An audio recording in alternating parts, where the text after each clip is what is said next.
আপনার এই দুই মেয়ে সব সময় ঝামেলা ছাড়া কি ভালো কিছু করতে পারে না? ওরা আবার কি এমন ঝামেলা করলো? 2 মাসে কি সব ভুলে গেলেন? কোন কথাটা বলতেছ? আকাশের সাথে যা হলো। কিন্তু তোমার পরিবারের সবাই তো আকাশকে অপরাধী বলেছে। কিন্তু আমার বিশ্বাস আমার ভাই এরকমটা করতে পারে না। আবির, আমি আকাশের ব্যাপারে কোনো কথা শুনতে চাই না। ও যে কেমন তা তো দেখা হয়ে গেছে। ওর যদি এখানে থাকার ইচ্ছে হতো তাহলে ঠিক ইরাকে বিয়ে করে থাকতে পারতো, কিন্তু ও তো কোনো কিছুই করেনি। তবুও এর পিছনে কিছু কারণ তো থাকবেই। তাছাড়া আকাশের পুরো কথাটা আমাদের এখন শোনা উচিত ছিল। আবির, তোমাকে না বলেছি আকাশের সম্পর্কে কোনো কথা আমি শুনতে চাই না। আচ্ছা বিয়াই, আমি একটা কথা বলি। আপনি যদি চান আমি ওদের সিকিউরিটির ব্যবস্থা করে দিই, তাহলে ওরা সিকিউরিটি নিয়ে ভার্সিটিতে যাবে, আবার ফিরেও আসবে।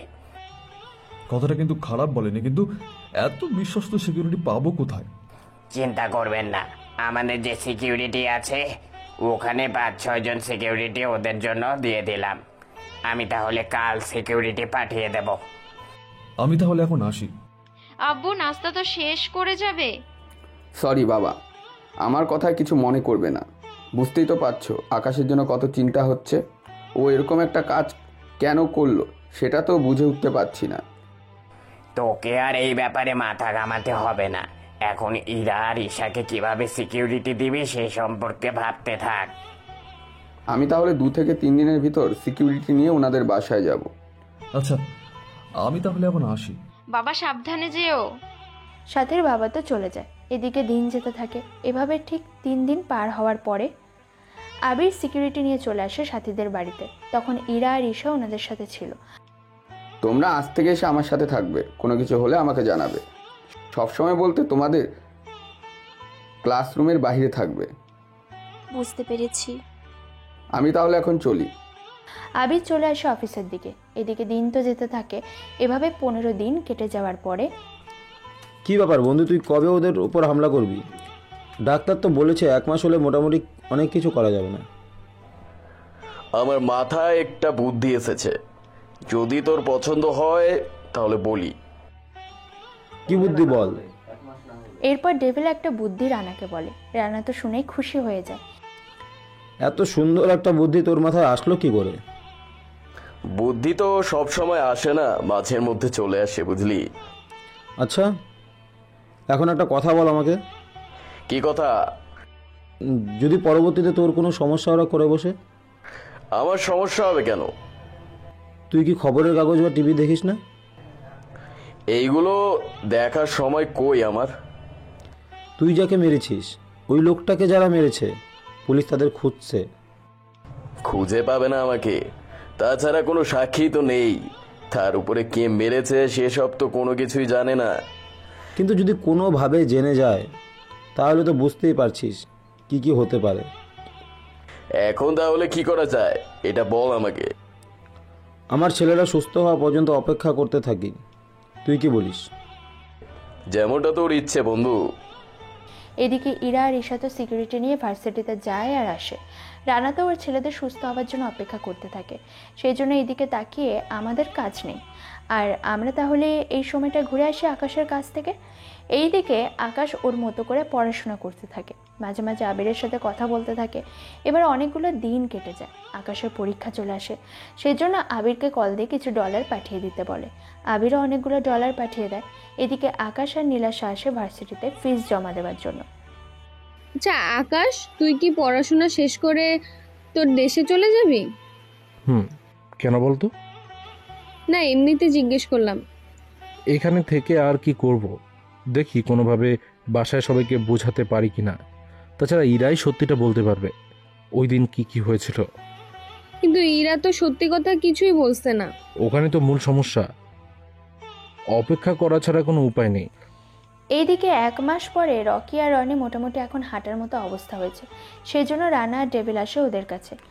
কেমন আছিস তোরা এখন? তার আগে এটা বলো, যাদের জন্য আমাদের এই হাল হয়েছে তাদের তুমি কি করলে?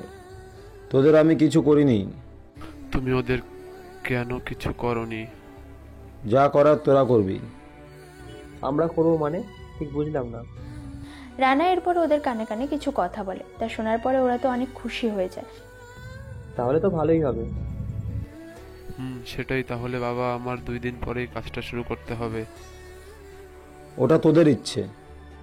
এদিকে ওরা তো প্ল্যান করতে থাকে, অন্যদিকে ইরা আর ঈশা সিকিউরিটি সরিয়ে নেয়, কেননা এতগুলো মাসে যখন কোনো কিছু হয়নি তখন সামনের দিকে হবে না, সেই জন্য ওরা সিকিউরিটি সরিয়ে নেয়। সিকিউরিটি সরানোর 3 দিন পরে ইরা ভার্সিটিতে আসতে থাকে। তখন ওর পথ আটকে দাঁড়ায় রকি আর রনি। ওদের দেখে অবাক হয়ে যায়। এ কি, তোরা এখানে? তুই কি ভেবেছিস সারা জীবন আমরা ওখানে শুয়ে থাকবো? এটা তুই ভাবলি কি করে? তাছাড়া রনি, দেরি করছিস কেন? ওকে গাড়িতে তুলে নে। এরপর ওকে গাড়িতে তুলে ওদের বাগান বাড়িতে নিয়ে আসে, ওখানে ইরাকে আটকে রাখে। আচ্ছা ইরা, বিয়ে করবো নাকি নষ্ট করে ছেড়ে দেবো? বিয়ে করে ওকে কাছে রাখার কোনো মানে নেই। তোর চেয়ে বরং ওকে নষ্ট করে চেয়ে দাও। এর থেকে সমাজের ইসে হবে ওর। আইডিয়াটা তো মন্দ না, তাহলে এখনই শুরু করি। প্লিজ আমাদের সাথে এমনটা করো না।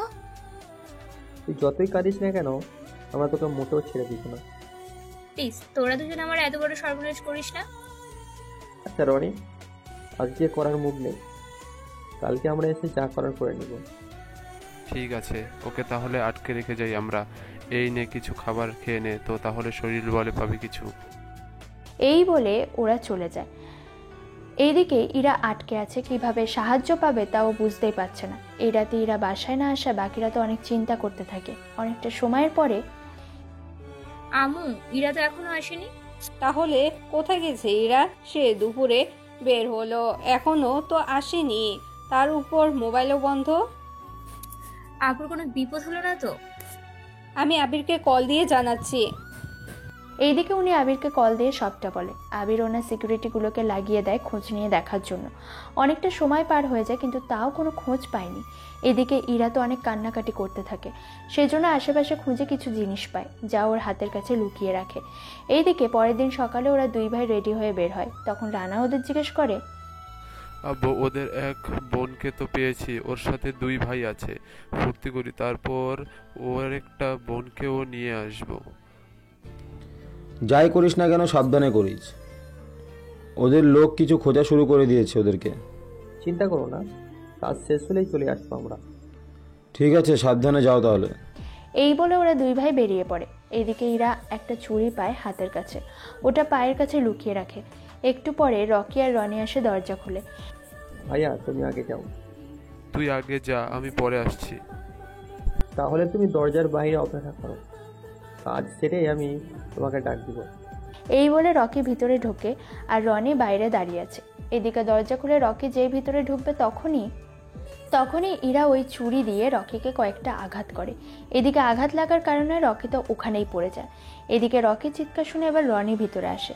রনি রকির এমন অবস্থা দেখে ইরার দিকে তাকায়। এবার ইরা রনিকেও ছুরি দিয়ে আঘাত করে একটা। পরের আঘাত রনি ধরে ফেলে, সাথে ইরাকে উল্টো আঘাত করে একটা। এতে ইরা কিছুটা দূরে এসে পড়ে। এদিকে রকির অবস্থা তো অনেক খারাপ, সেজন্য রকিকে ধরে গাড়িতে ওঠায়। এদিকে ইরা ওখান থেকে পালিয়ে যায়। রকিকে নিয়ে হসপিটাল আসে, কিন্তু রনিরও অবস্থা খারাপ, কেননা দুজনের শরীরেই ছুরির আঘাত রয়েছে। ডক্টর ওদের দুজনে চিকিৎসা করতে থাকে। এদিকে ইরা বাড়িতে আসে আর ওর শরীরে রক্ত দেখে সবাই প্রশ্ন করতে থাকে। তখন ইরা ওনাদের সবটা বলে। এখানেই একটা অতীত শেষ হয়। বর্তমান। তার মানে ইরা ওদের নিজের হাতে মেরেছে। নিজের হাতে মেরেছে, কিন্তু রকি নাকি মারা গেছে। তার উপর ওর ভাই রনি 3 দিন পরে জ্ঞান ফিরে আসাতে ওর বাবা মামলা করে। পুলিশও আসে আমাদের বাসায় আর ইরাকে ধরে নিয়ে আসে। এই ঘটনা তো তাহলে বেশি দিন হয়নি। তাও 5 মাস আগের কথা। কি? এটা কিভাবে সম্ভব? 5 মাস ধরে ইরা জেলে ছিল? জেলে তো ছিল না, আসলে ওই দিন ইরাকে তো ধরে নিয়ে যায়, কিন্তু তার পরের দিন আমরা জামিন নিয়ে আসি। আর কোর্ট থেকে বলা হয়েছে আমরা ইরাকে যদি কোনোভাবে দেশের বাইরে পাঠিয়ে দিই বা লুকিয়ে রাখি তাহলে আমাদের সবাইকে ওনারা ধরে নেবে। তারপর কি হলো? তারপর ওকে বাসায় নিয়ে আসি। বাসায় আনার 3 মাস পরে পুলিশ আবারও আসে আমাদের বাসায়, এসে জানায় রকি মারা গেছে। সেজন্য ওকে মার্ডার কেসে ধারা লাগিয়ে 2 মাস জেলে রেখে গত 3 দিন ধরে এখন কোর্টে আনতেছে। আর প্রথমবারই তোমাকে দেখতে পেলাম কোর্টে। তাহলে আপনাদের কথা অনুযায়ী ইরা নিজে ওই 2টা ছেলেকে আঘাত করেছে আর ওই আঘাতে একজনের মৃত্যু হয়। মারা যায় সেসব অবধি ঠিক আছে, কিন্তু আমার কথা হচ্ছে তাও 1.5 থেকে 2 মাস পরে কেন এরকমটা হয়েছে? তার মানে বলতে চাইছেন এখানে কোনো একটা রহস্য লুকিয়ে আছে, তাই তো? সেটাই বলতেছি। কিন্তু সে রহস্য কি সেটা তো ক্লিয়ার হতে হবে। তুমি একটু খোঁজ নিয়ে দেখো। আমি জজ হয়ে চাইলেও সরাসরি তোমাদেরকে সাহায্য করতে পারবো না, তবে আমি তোমাদের বিভিন্ন কাজে সাহায্য করতে পারি। যেমন ধরো, তোমরা চাইলে ইরাকে নিয়ে বাসায় রাখতে পারবে। যখন কোর্টের সময় হবে তখন ওকে নিয়ে আসতে হবে সরাসরি আদালতে, তাও কারাগার রুমে। এর বাইরে আইনি কোনো জটিলতায় পড়লে আমি সেখান থেকে উদ্ধার করে দিতে পারবো। তেমন হলে তো ভালোই হয়। আমি তাহলে একটা চিঠি লিখে ওখানে আমার সিল আর সাইন করে দিচ্ছি। ওই কাগজ থানায় নিলে ওরা ইরাকে ছেড়ে দেবে। তবে একটা কথা, ইরাকে কিন্তু আবার যথাসময়ে নিয়ে আসতে হবে, নয়তো আমার উপর অনেক চাপ পড়ে যাবে। আর আমি পুলিশকে বলে দিয়েছি ওরা এই কেসের ব্যাপারে আরও ভালো করে দেখবে। আচ্ছা, আমরা তাহলে আসি, কিন্তু তুই কি একবার বাসায় আসবি? আমি কোন মুখ নিয়ে বাসায় যাব বলো? এখন হয়তো বাবা মা তোকে মেনে নিতে পারে। যখন মেনে নেবে তখন ভেবে দেখা যাবে। এখন এই নিয়ে আর কথা বলতে চাই না। আমরা তাহলে চলি। আবির, তুমি যাও, আমি আকাশের সাথে 2 মিনিট কথা বলে তারপর আসতেছি। ঠিক আছে, আমি অপেক্ষা করছি। এদিকে আকাশের কাগজ লেখা শেষ হয়ে আসে। অন্যদিকে আকাশ, ইরা কিন্তু আমাকে সব সত্যি বলেছে। কোন সত্যি ভাবি? তোমার যে কোনো দোষ নেই সে সম্পর্কে আমাকে বলেছে সবকিছু। ইরা এই কেস থেকে বাইরে হয়ে আসুক, আমি এরপর পরিবারে সবটা জানিয়ে দিয়ে তোমাকে আবারও পরিবারে নিয়ে আসব। ভাবি, এরকমটা করা ঠিক হবে না। কেন ঠিক হবে না? এতে ইরাকে সবাই অপমান করে বের করে দেবে, সাথে বাবা মা তোমাকেও অনেক কথা শোনাবে। আর ভাইয়ার কথা তো বাদই দিলাম। তাই বলে তুমি এভাবে কষ্টে থাকবে? কে বলেছে আমি কষ্টে আছি? আমার কোনো কষ্ট নেই।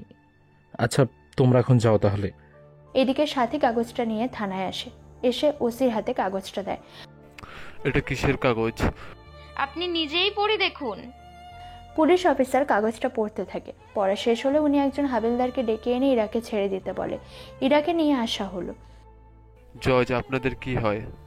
আমাদের কেউ হতে যাবে কেন? উনি যে ভাবে লিখে দিল এতে তো তাই মনে হচ্ছে। যাক গিয়ে, উনি অর্ডার করেছে যখন তখন ওনার অর্ডার তো মানতেই হবে। আমরা তাহলে আসি। এই বলে ইরাকে নিয়ে বের হয়। এদিকে ইরা তো বুঝতেই পারছে না কি থেকে কি হলো। ওকে হঠাৎ বাসা নিয়ে আসার পারমিশন পেল কি করে, এইসব ইরা ভাবতে থাকে। এদিকে ইরাকে দেখে বাকি সবাই অনেক খুশি হয়। সবাই তো বলতে শুরু করে, তখন সাথী সবটা বলে সবাইকে। সবটা শুনে ওনারা আশ্চর্য হয়ে যায়। এরপর ইরাকে নিয়ে রুমে আসে আর খাবার খাওয়াতে থাকে। খাওয়ানো শেষ হলে আমি সব সত্যি ওনাদের বলে দেই। আকাশ বারণ করেছে বলার জন্য। বারণ কেন করবে? তুই যদি সব সত্যি সবাইকে বলে দিস তাহলে ওনারা তোকে এই বাসা থেকে বের করে দিবে, সাথে আমাকেও অনেক কথা শোনাবে। এই সবটা আকাশই আমাকে বলেছে। তাছাড়া যেদিন কোনো কেসের তারিখ হবে ওই দিন তোকে নিয়ে যেতে হবে। ঠিক আছে আপু, তাই হবে। এদিকে ইরার খেয়াল রাখতে থাকে সবাই মিলে। অন্যদিকে আকাশ ইরার এই কেসের সব তথ্য জানতে থাকে, পুরো ফাইলটা পড়তে থাকে। তারপর পড়া শেষ হলে পুলিশ অফিসারকে ডেকে পাঠায়। স্যার, আমাকে ডেকেছেন? ইরা চৌধুরীর কেসের ফাইল অনুযায়ী যে ছুরি পাওয়া গেছে ওরতে ইরার হাতের ছাপ আছে, তাই তো? ফরেন্সিক রিপোর্ট অনুযায়ী তো সেটাই লেখা আছে। ফরেন্সিক রিপোর্ট অনুযায়ী তো সবটা ইরার দিকে যাচ্ছে। আচ্ছা, ওই ডক্টরকে ডাকো তো। এখন কি ডাকবে স্যার? এখনই ডাকতে হবে। জি স্যার, 20 মিনিট সময় দিন। এইদিকে পুলিশ অফিসার কথা বলতে থাকে, অন্যদিকে ডক্টরও আসে ওখানে। তারপর ওনার সাথেও কথা বলতে থাকে। আপনার কথা অনুযায়ী এখানে ইরার আঙ্গুলের ছাপ আছে, কিন্তু আমার কাছে খবর আছে ওখানে আরও একটি আঙ্গুলের ছাপ আছে। তাহলে ওটা কার ছিল? এই আঙ্গুল তো রকির ছিল। আচ্ছা, হাসপাতালে রকি মারা গেল কি করে, তাও 1 মাস হাসপাতালে থাকার পরেও? আসলে চুরি ওনার ফুসফুস পর্যন্ত চলে গিয়েছিল, সেজন্য এরকমটা হয়েছে। প্রথমে রোগী ঠিক ছিল, কিন্তু 1 মাস পরে রোগী যখন মারা যায় তখন ওনার হার্ট বিট ছিল অনেক বেশি। মানে এমন কিছু একটা ওই রাতে হাসপাতালে হয়েছিল যার জন্য রকির হার্টবিট বেড়ে যাওয়ার জন্য ফুসফুস আবারও ফেটে যায়। ঠিক ধরেছেন, এর জন্যই রকি মারা যায়। সেই জন্য এই কেসে রকি মারা যাওয়ার পেছনে ইরার সম্পূর্ণ হাত আছে। এই বলে ডক্টর চলে যায়, সাথে পুলিশ অফিসার সবটা বুঝতে পেরে উনিও চলে যান। এবার আকাশের চোখে মুখে চিন্তার ভাব। কিভাবে ইরাকে বাঁচাবে আকাশ? ইরাকে আজও বাঁচাতে কি পারবে আকাশ? যদি নাই বাঁচাতে পারে তাহলে আকাশের জীবনসঙ্গী বা কে হতে পারে? এবং গল্পের বাকি কাহিনী আর রহস্য আপনারা এই গল্পের সিজন 2 এর মধ্যেই জানতে পারবেন। সিজন 2 এর মধ্যে জানতে পারবেন আকাশের জীবনসঙ্গী কে হবে, আকাশ আর ইরার মধ্যে কি এমন কাহিনী হয়েছে যার জন্য আকাশকে ওর পরিবার বাসা থেকে বের করে দিয়েছে। 2 দিন পরে ইরাকে আবারও কাঠগড়ায় আনা হলো। এবার আকাশ ইরার পক্ষে যে উকিল ছিল তাকে কিছু পরামর্শ দিয়ে দেয় আগে থেকে, যে সেই অনুযায়ী কাজ করে। স্যার, আমার মক্কেল যে নির্দোষ তা প্রমাণ করার জন্য আমাকে 4-5 দিন সময় দিন। ঠিক আছে, আপনাকে আরো সময় দেওয়া হলো। কিন্তু স্যার, এভাবে সময় দেওয়া কি, সেটাই তো বুঝতেছি না। জর্জ আমি না আপনি? জি আপনি। তাহলে আপনি চুপ করে বসে থাকেন। কখন কি করতে হবে না হবে তা আপনার কাছ থেকে আমাকে শিখতে হবে না। Sorry sir. কিন্তু স্যার, আপনার সামনে তো সব তথ্য দেওয়া আছে, তাহলে একটা মামলার শুনানি বলেন, এত দ্বিধা কেন? কারণ তো আছে, সেটা আপনাদের না জানলেও চলবে, সেজন্য আপনারা এখন আসতে পারেন। সবাই তো চলে যায়, এদিকে আকাশের চোখে তো চিন্তার ছাপ, কি করবে বুঝতে পারছে না। তখন আকাশের সামনে থাকা একটা ফাইলের উপরে চোখ পড়ে, যে ফাইলে রকির সম্পর্কে অনেক কিছু লেখা ছিল।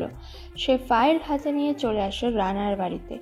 এদিকে রানা এখনো আকাশকে পুরোপুরি চেনে না, শুধু আকাশ জজ এটাই জানে। আকাশকে দেখে, আরে স্যার, আপনি এখানে কেন? আমাকে বললেই আমি চলে আসতাম। দরকার ছিল বলেই আসা এখানে। তা আপনাদের ছেলেদের ডাকুন তো, ওদের সাথে আমার কিছু কথা আছে। ছেলের মধ্যে তো শুধু রনি বেঁচে আছে, বাকি জনকে তো মেরেই ফেলেছে। সমস্যা নেই, যে আছে ওনাকেই ডাক দিন। রানা রনিকে ডেকে পাঠায়। তারপর রনির সাথে কথা বলে আকাশ চলে আসে হসপিটালে। এসে ডক্টরের সাথে কথা বলতে থাকে। আপনি তো সরকারি ডক্টর, তাই না? কেন? আপনার কি কোনো সন্দেহ আছে? সন্দেহ আছে বলেই এখানে আসা হয়েছে আমার। তা আমি এত কথা না বলে সোজা কাজের ব্যাপারে কথা বলি আপনার সাথে। জি বলেন। আচ্ছা, রকির ব্লাড গ্রুপ আর আপনি যে পোস্টমর্টম করেছেন তাদের দুজনের রক্তের গ্রুপ আলাদা কেন? আকাশের কথা শুনে ডক্টর তো এবার ঘাবড়ে যায়। আসলে এখানে রানা আর ডেভিল মিলে একটা খেলা খেলে কিছু ডলারের লোভে পড়ে এই কাজটা করেছে ডক্টর, যা আকাশ বুঝতে পেরেছে। যদি বাঁচতে চান তাহলে একদিনের মধ্যে এটার আসল রিপোর্ট আমার কাছে জমা দেবেন, নয়তো চাকরি তো যাবেই, সাথে আপনাকে কিভাবে জেলে ঢোকাতে হয় তা নিশ্চয়ই আমাকে নতুন করে ভাবতে হবে না। প্লিজ স্যার, আমাকে ক্ষমা করে দিন, আমি এরকম ভুল আর কখনো করব না। তাহলে এখন সব সত্যি বল আমাকে, কি কি হয়েছে? ডক্টর সবটা বলতে থাকে। সবটা শোনার পরে, ওরা যে তোকে এইসব করতে বলেছে তার কোনো প্রমাণ তো নেই তোর কাছে, তাছাড়া প্রমাণ ছাড়া কিছু করাও যাবে না। তুই একটা কাজ কর, সঠিক রিপোর্ট নিয়ে কালকের মধ্যে আমার সাথে দেখা করবি। যদি লেট হয় তোকে বাঁচিয়ে রাখবো না আমি। শুধু এটা বল, পুলিশ এর সাথে জড়িত নেই তো? পুলিশ জড়িত নেই, যা করেছি আমি নিজেই করেছি। তাহলে কালকে রিপোর্ট নিয়ে এসে দেখা করে যাবি। জি স্যার, আমি সময় মতন চলে আসব। এদিকে চলে আসে ওখান থেকে। এসে দেখে নীলাশা হঠাৎ করে আকাশের বাসায়। ওকে এভাবে দেখতে পারবে আকাশ তো কল্পনাও করেনি। এ কি, তুই এখানে?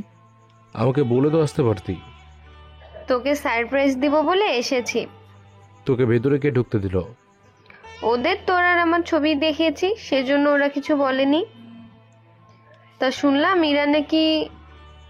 যা শুনেছিস ঠিক শুনেছিস, কিন্তু এতে ইরার কোনো দোষ নেই। তুই কি করে শিওর হলি? আকাশ এরপর নীলাশাকে সবটা বলতে থাকে। সবটা শোনার পরে, তাহলে তুই সব তথ্য নিয়ে ওদের উকিলের হাতে পৌঁছে দে। ওই উকিলকে দেওয়া যাবে না। দিলে সমস্যা কি? ওই উকিলকে ওরা কিনে নিয়েছে, সাথে তথ্যগুলোও নিয়েছে। তুই কি করে জানিস?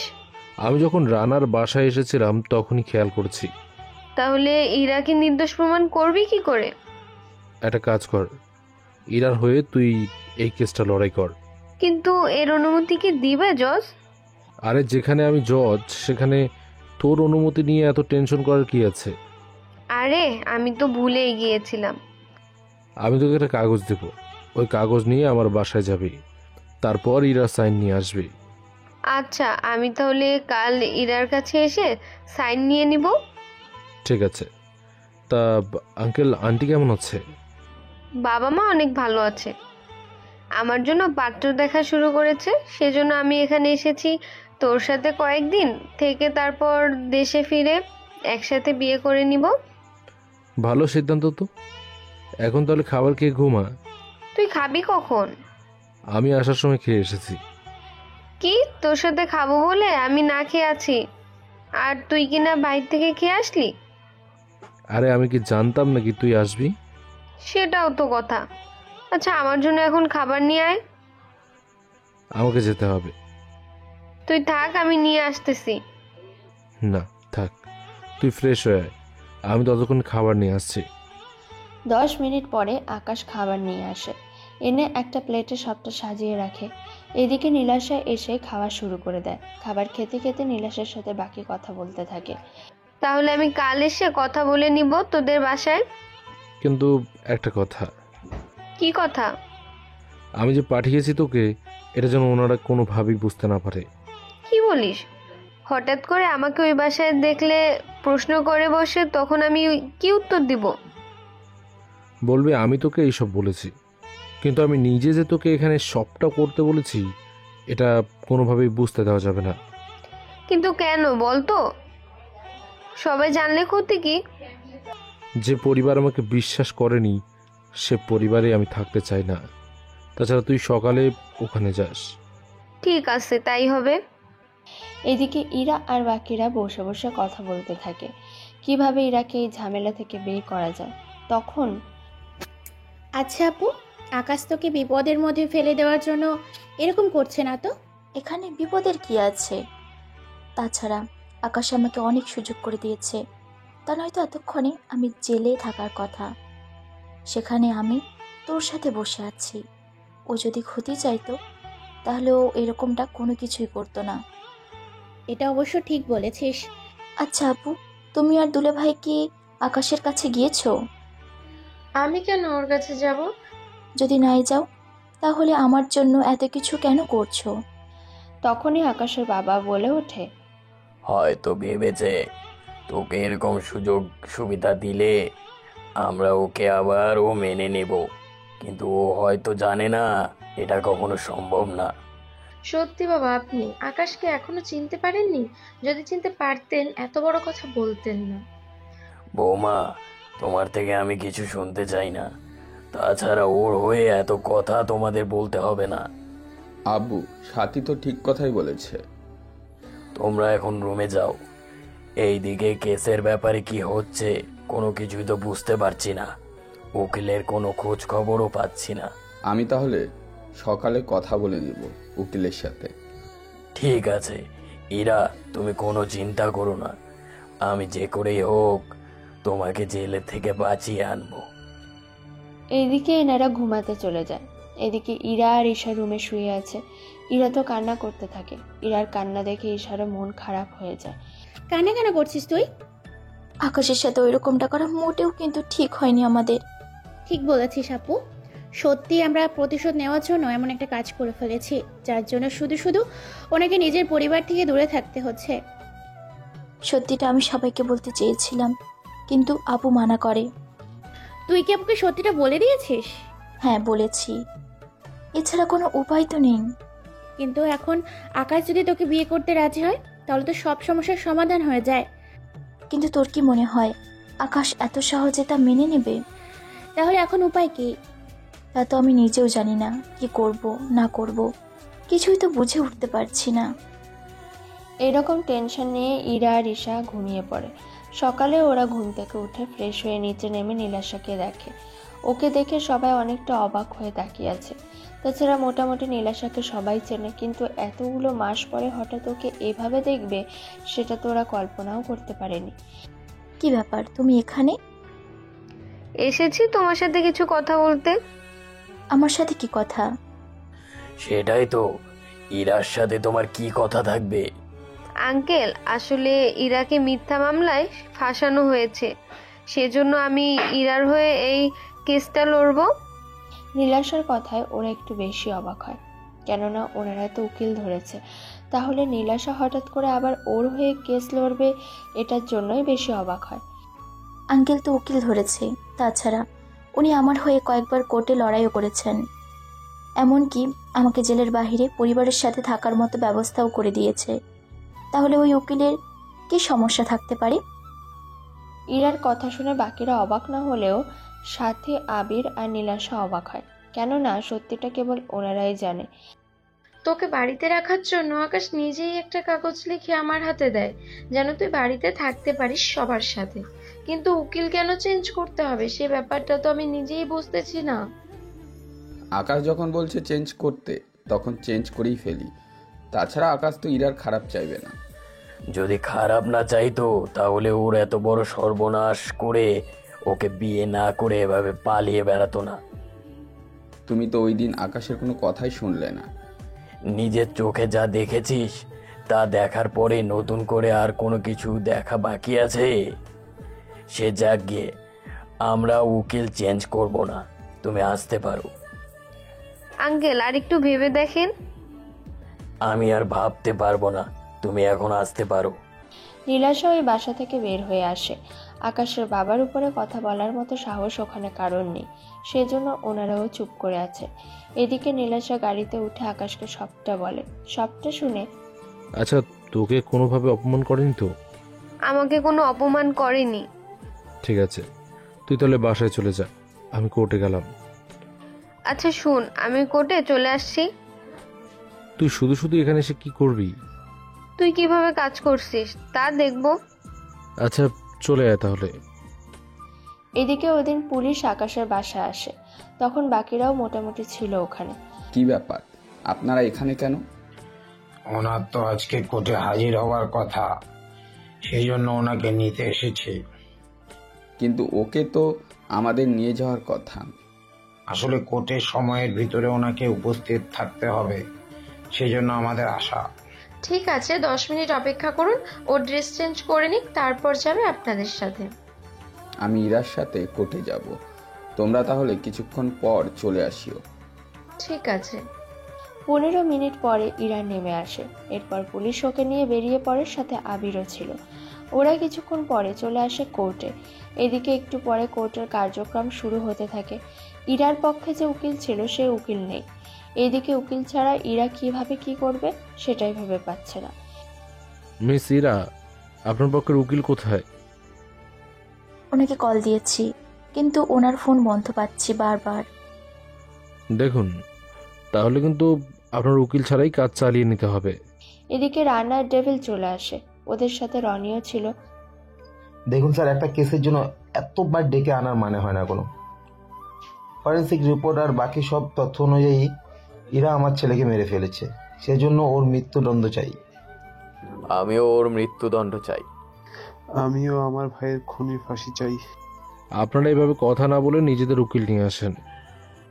5 মিনিটের ভিতরে আমাদের উকিল সামনে চলে আসবে।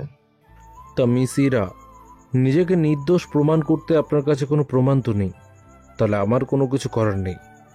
আকাশের এমন কথায় আকাশের পরিবারের সবাই অবাক হয় মোটামুটি ভাবে, কেননা যাও একটু প্রমাণ ছিল সেটা ছিল উকিলের কাছে, কিন্তু এখন কি করবে সেটাই ওদের মাথায় আসছে না। এদিকে নীলাশাও চলে আসে কোর্টে, এসে একটা জায়গায় বসে পড়ে। নীলাশার হাতে তখনও কিছু ফাইল আর কাগজ ছিল, যা আকাশ দিয়েছিল নীলাশার হাতে। এদিকে ইরার জন্য কোনো উকিল নেই। মিস্টার রানা, আপনার উকিল কোথায়? এই তো উনি আমার পক্ষের উকিল, উনি আমার হয়ে কেসটা লড়াই করবে। এদিকে ইরার পরিবার আর আকাশ উকিলের দিকে তাকিয়ে অবাক হয়ে যায়। কিন্তু উনি তো আমার উকিল ছিল, তাহলে আজকে আপনার উকিল হয়ে গেল কি করে? ম্যাডাম, সবই হচ্ছে খেলা, কে কখন কোন দিক দিয়ে গুটি কেটে দেয় তার তো কোনো ঠিক নেই। দেখুন, উকিল যখন এসে গেছে তখন কাজ এবার শুরু করুন।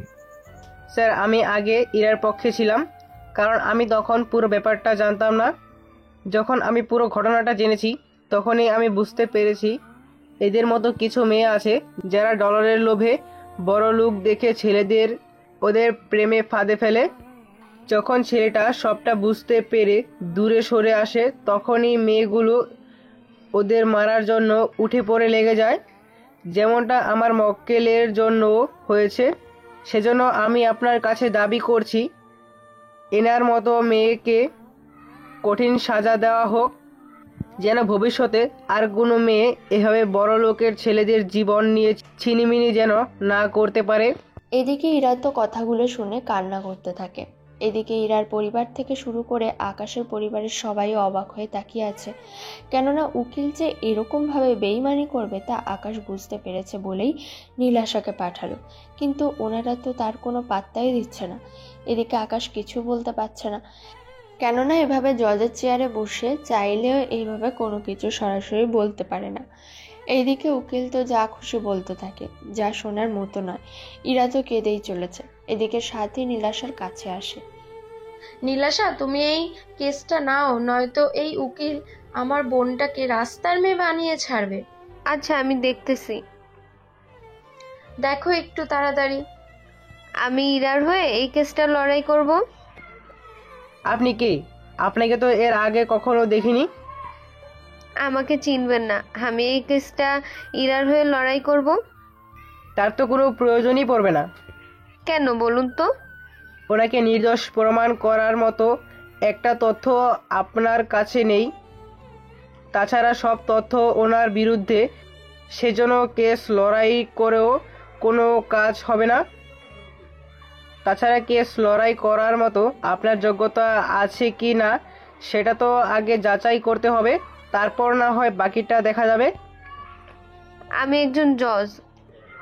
কোন আদালতে? নামটা কি বলবেন? নাম বললে তো চিনবেন না।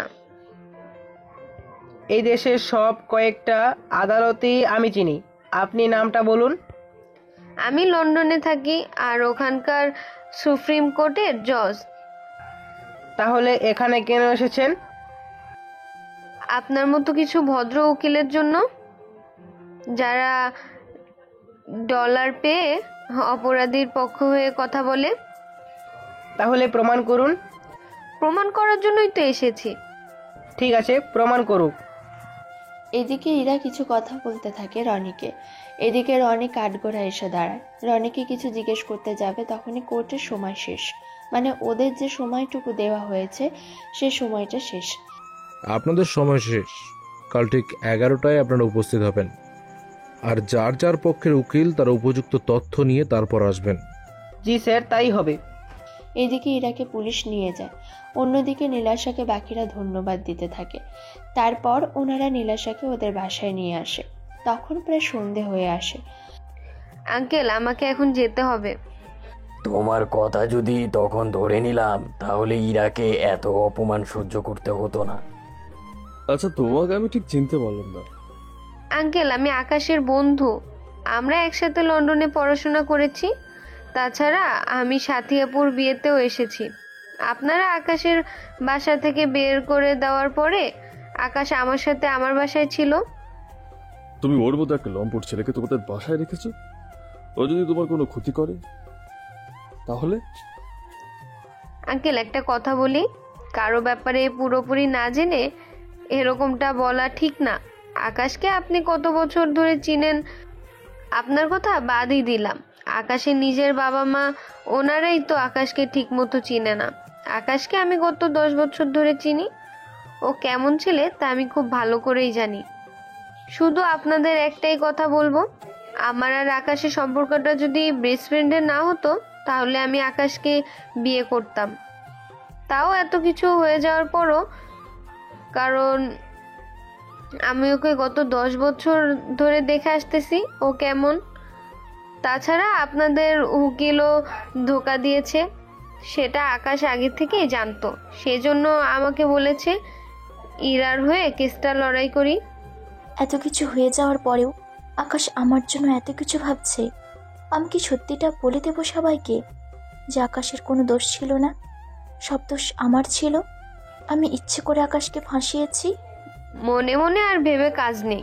এখন তাহলে আঙ্কেল আমি উঠি। আর একটা কথা, এই কেসের সব ডকুমেন্টস কিন্তু আকাশ নিজেই জোগাড় করছে।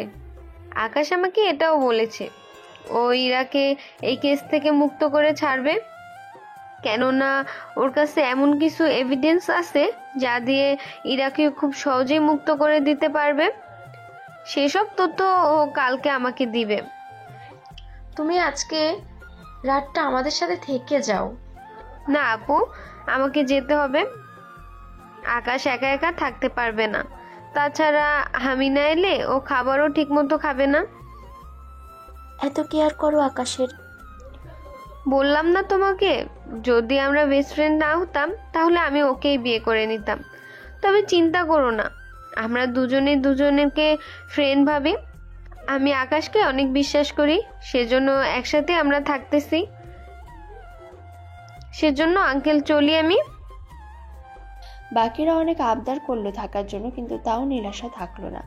ওখান থেকে আসার সময় রানা আর টেবিলের কিছু লোক মিলে নীলাশার পিছু নিতে থাকে, যা নীলাশা ঠিকই বুঝতে পেরেছে। সেই জন্য আকাশকে কল দিয়ে সবটা বলে। আকাশ ওই লোকেশনে থাকা একটা পুলিশ স্টেশনে কল দেয় আর কথা বলতে থাকে। চিন্তা করবেন না স্যার, 1 মিনিট সামনেই আমার চেকপোস্ট আছে, ওখানে ওনাকে নেমে যেতে বলবেন। তাহলে বাকিটা আমাদের চেকপোস্টের পুলিশ দেখে নেবে। আমি এখন ওনাদের বলে দিচ্ছি। ঠিক আছে, তাড়াতাড়ি করুন, আমিও আসছি। এদিকে ইরা চেকপোস্টে এসে গাড়ি থেকে পুলিশ অফিসারের কাছে যায় আর সবটা বলতে থাকে। সবটা শুনে ওনারা নীলাশাকে ওনাদের সাথেই রাখে, সাথে নীলাশার গাড়িটা একটু সাইডে রেখে দেয়। ম্যাম, আপনি এখানে অপেক্ষা করুন, স্যার চলে আসবে কিছুক্ষণের মধ্যে। আমরা ওই গাড়িটাকে দেখতেছি। জি তাড়াতাড়ি করুন, নয়তো ওরা পালিয়ে যাবে। জি দেখতেছি ব্যাপারটা। এদিকে পুলিশ ওদের গাড়ির কাছে যাওয়ার পরেই, কি ব্যাপার অফিসার, সমস্যা হয়েছে নাকি?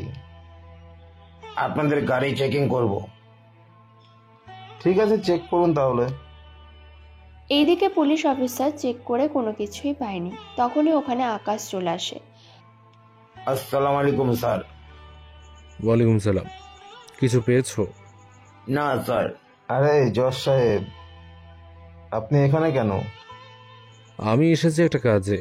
তা আপনারা এই দিক দিয়ে কোথায় যাচ্ছেন? একটা কাজে যাচ্ছি আমরা। ঠিক আছে, আপনারা যেতে পারেন। জি ধন্যবাদ স্যার। এদিকে রানা তো অনেকটা ভয়ে ছিল, যা আকাশ ঠিকই বুঝতে পেরেছে, কিন্তু তাও কোনো কথা বলেনি। রানা চলে যাওয়ার পরে আকাশ নীলাশার কাছে আসে। তোর কিছু হয়নি তো? আমি ঠিক আছি, ভাগ্য ভালো আমি বিষয়টা বুঝে ফেলেছি, নয়তো। এখন তাহলে চল। কিন্তু গাড়ি? তুই আগে আগে যেতে থাক, আমি তোর পেছন পেছন আসছি। ঠিক আছে, আয় তাহলে। এইদিকে নীলাশাকে পাহারা দিয়ে আকাশ ওকে বাসায় নিয়ে আসে। নীলাশা এসে রান্না শুরু করে দেয়। রাতে ওরা একসাথে খেয়ে আলাদাভাবে শুয়ে থাকে। পরের দিন সকালে পুলিশ অফিসার আসে বাসায়, কিন্তু ওরা নীলাশাকে দেখেনি। যা যা বলেছি নিয়ে এসেছেন তো? জি স্যার, রিপোর্ট এখনো আসে।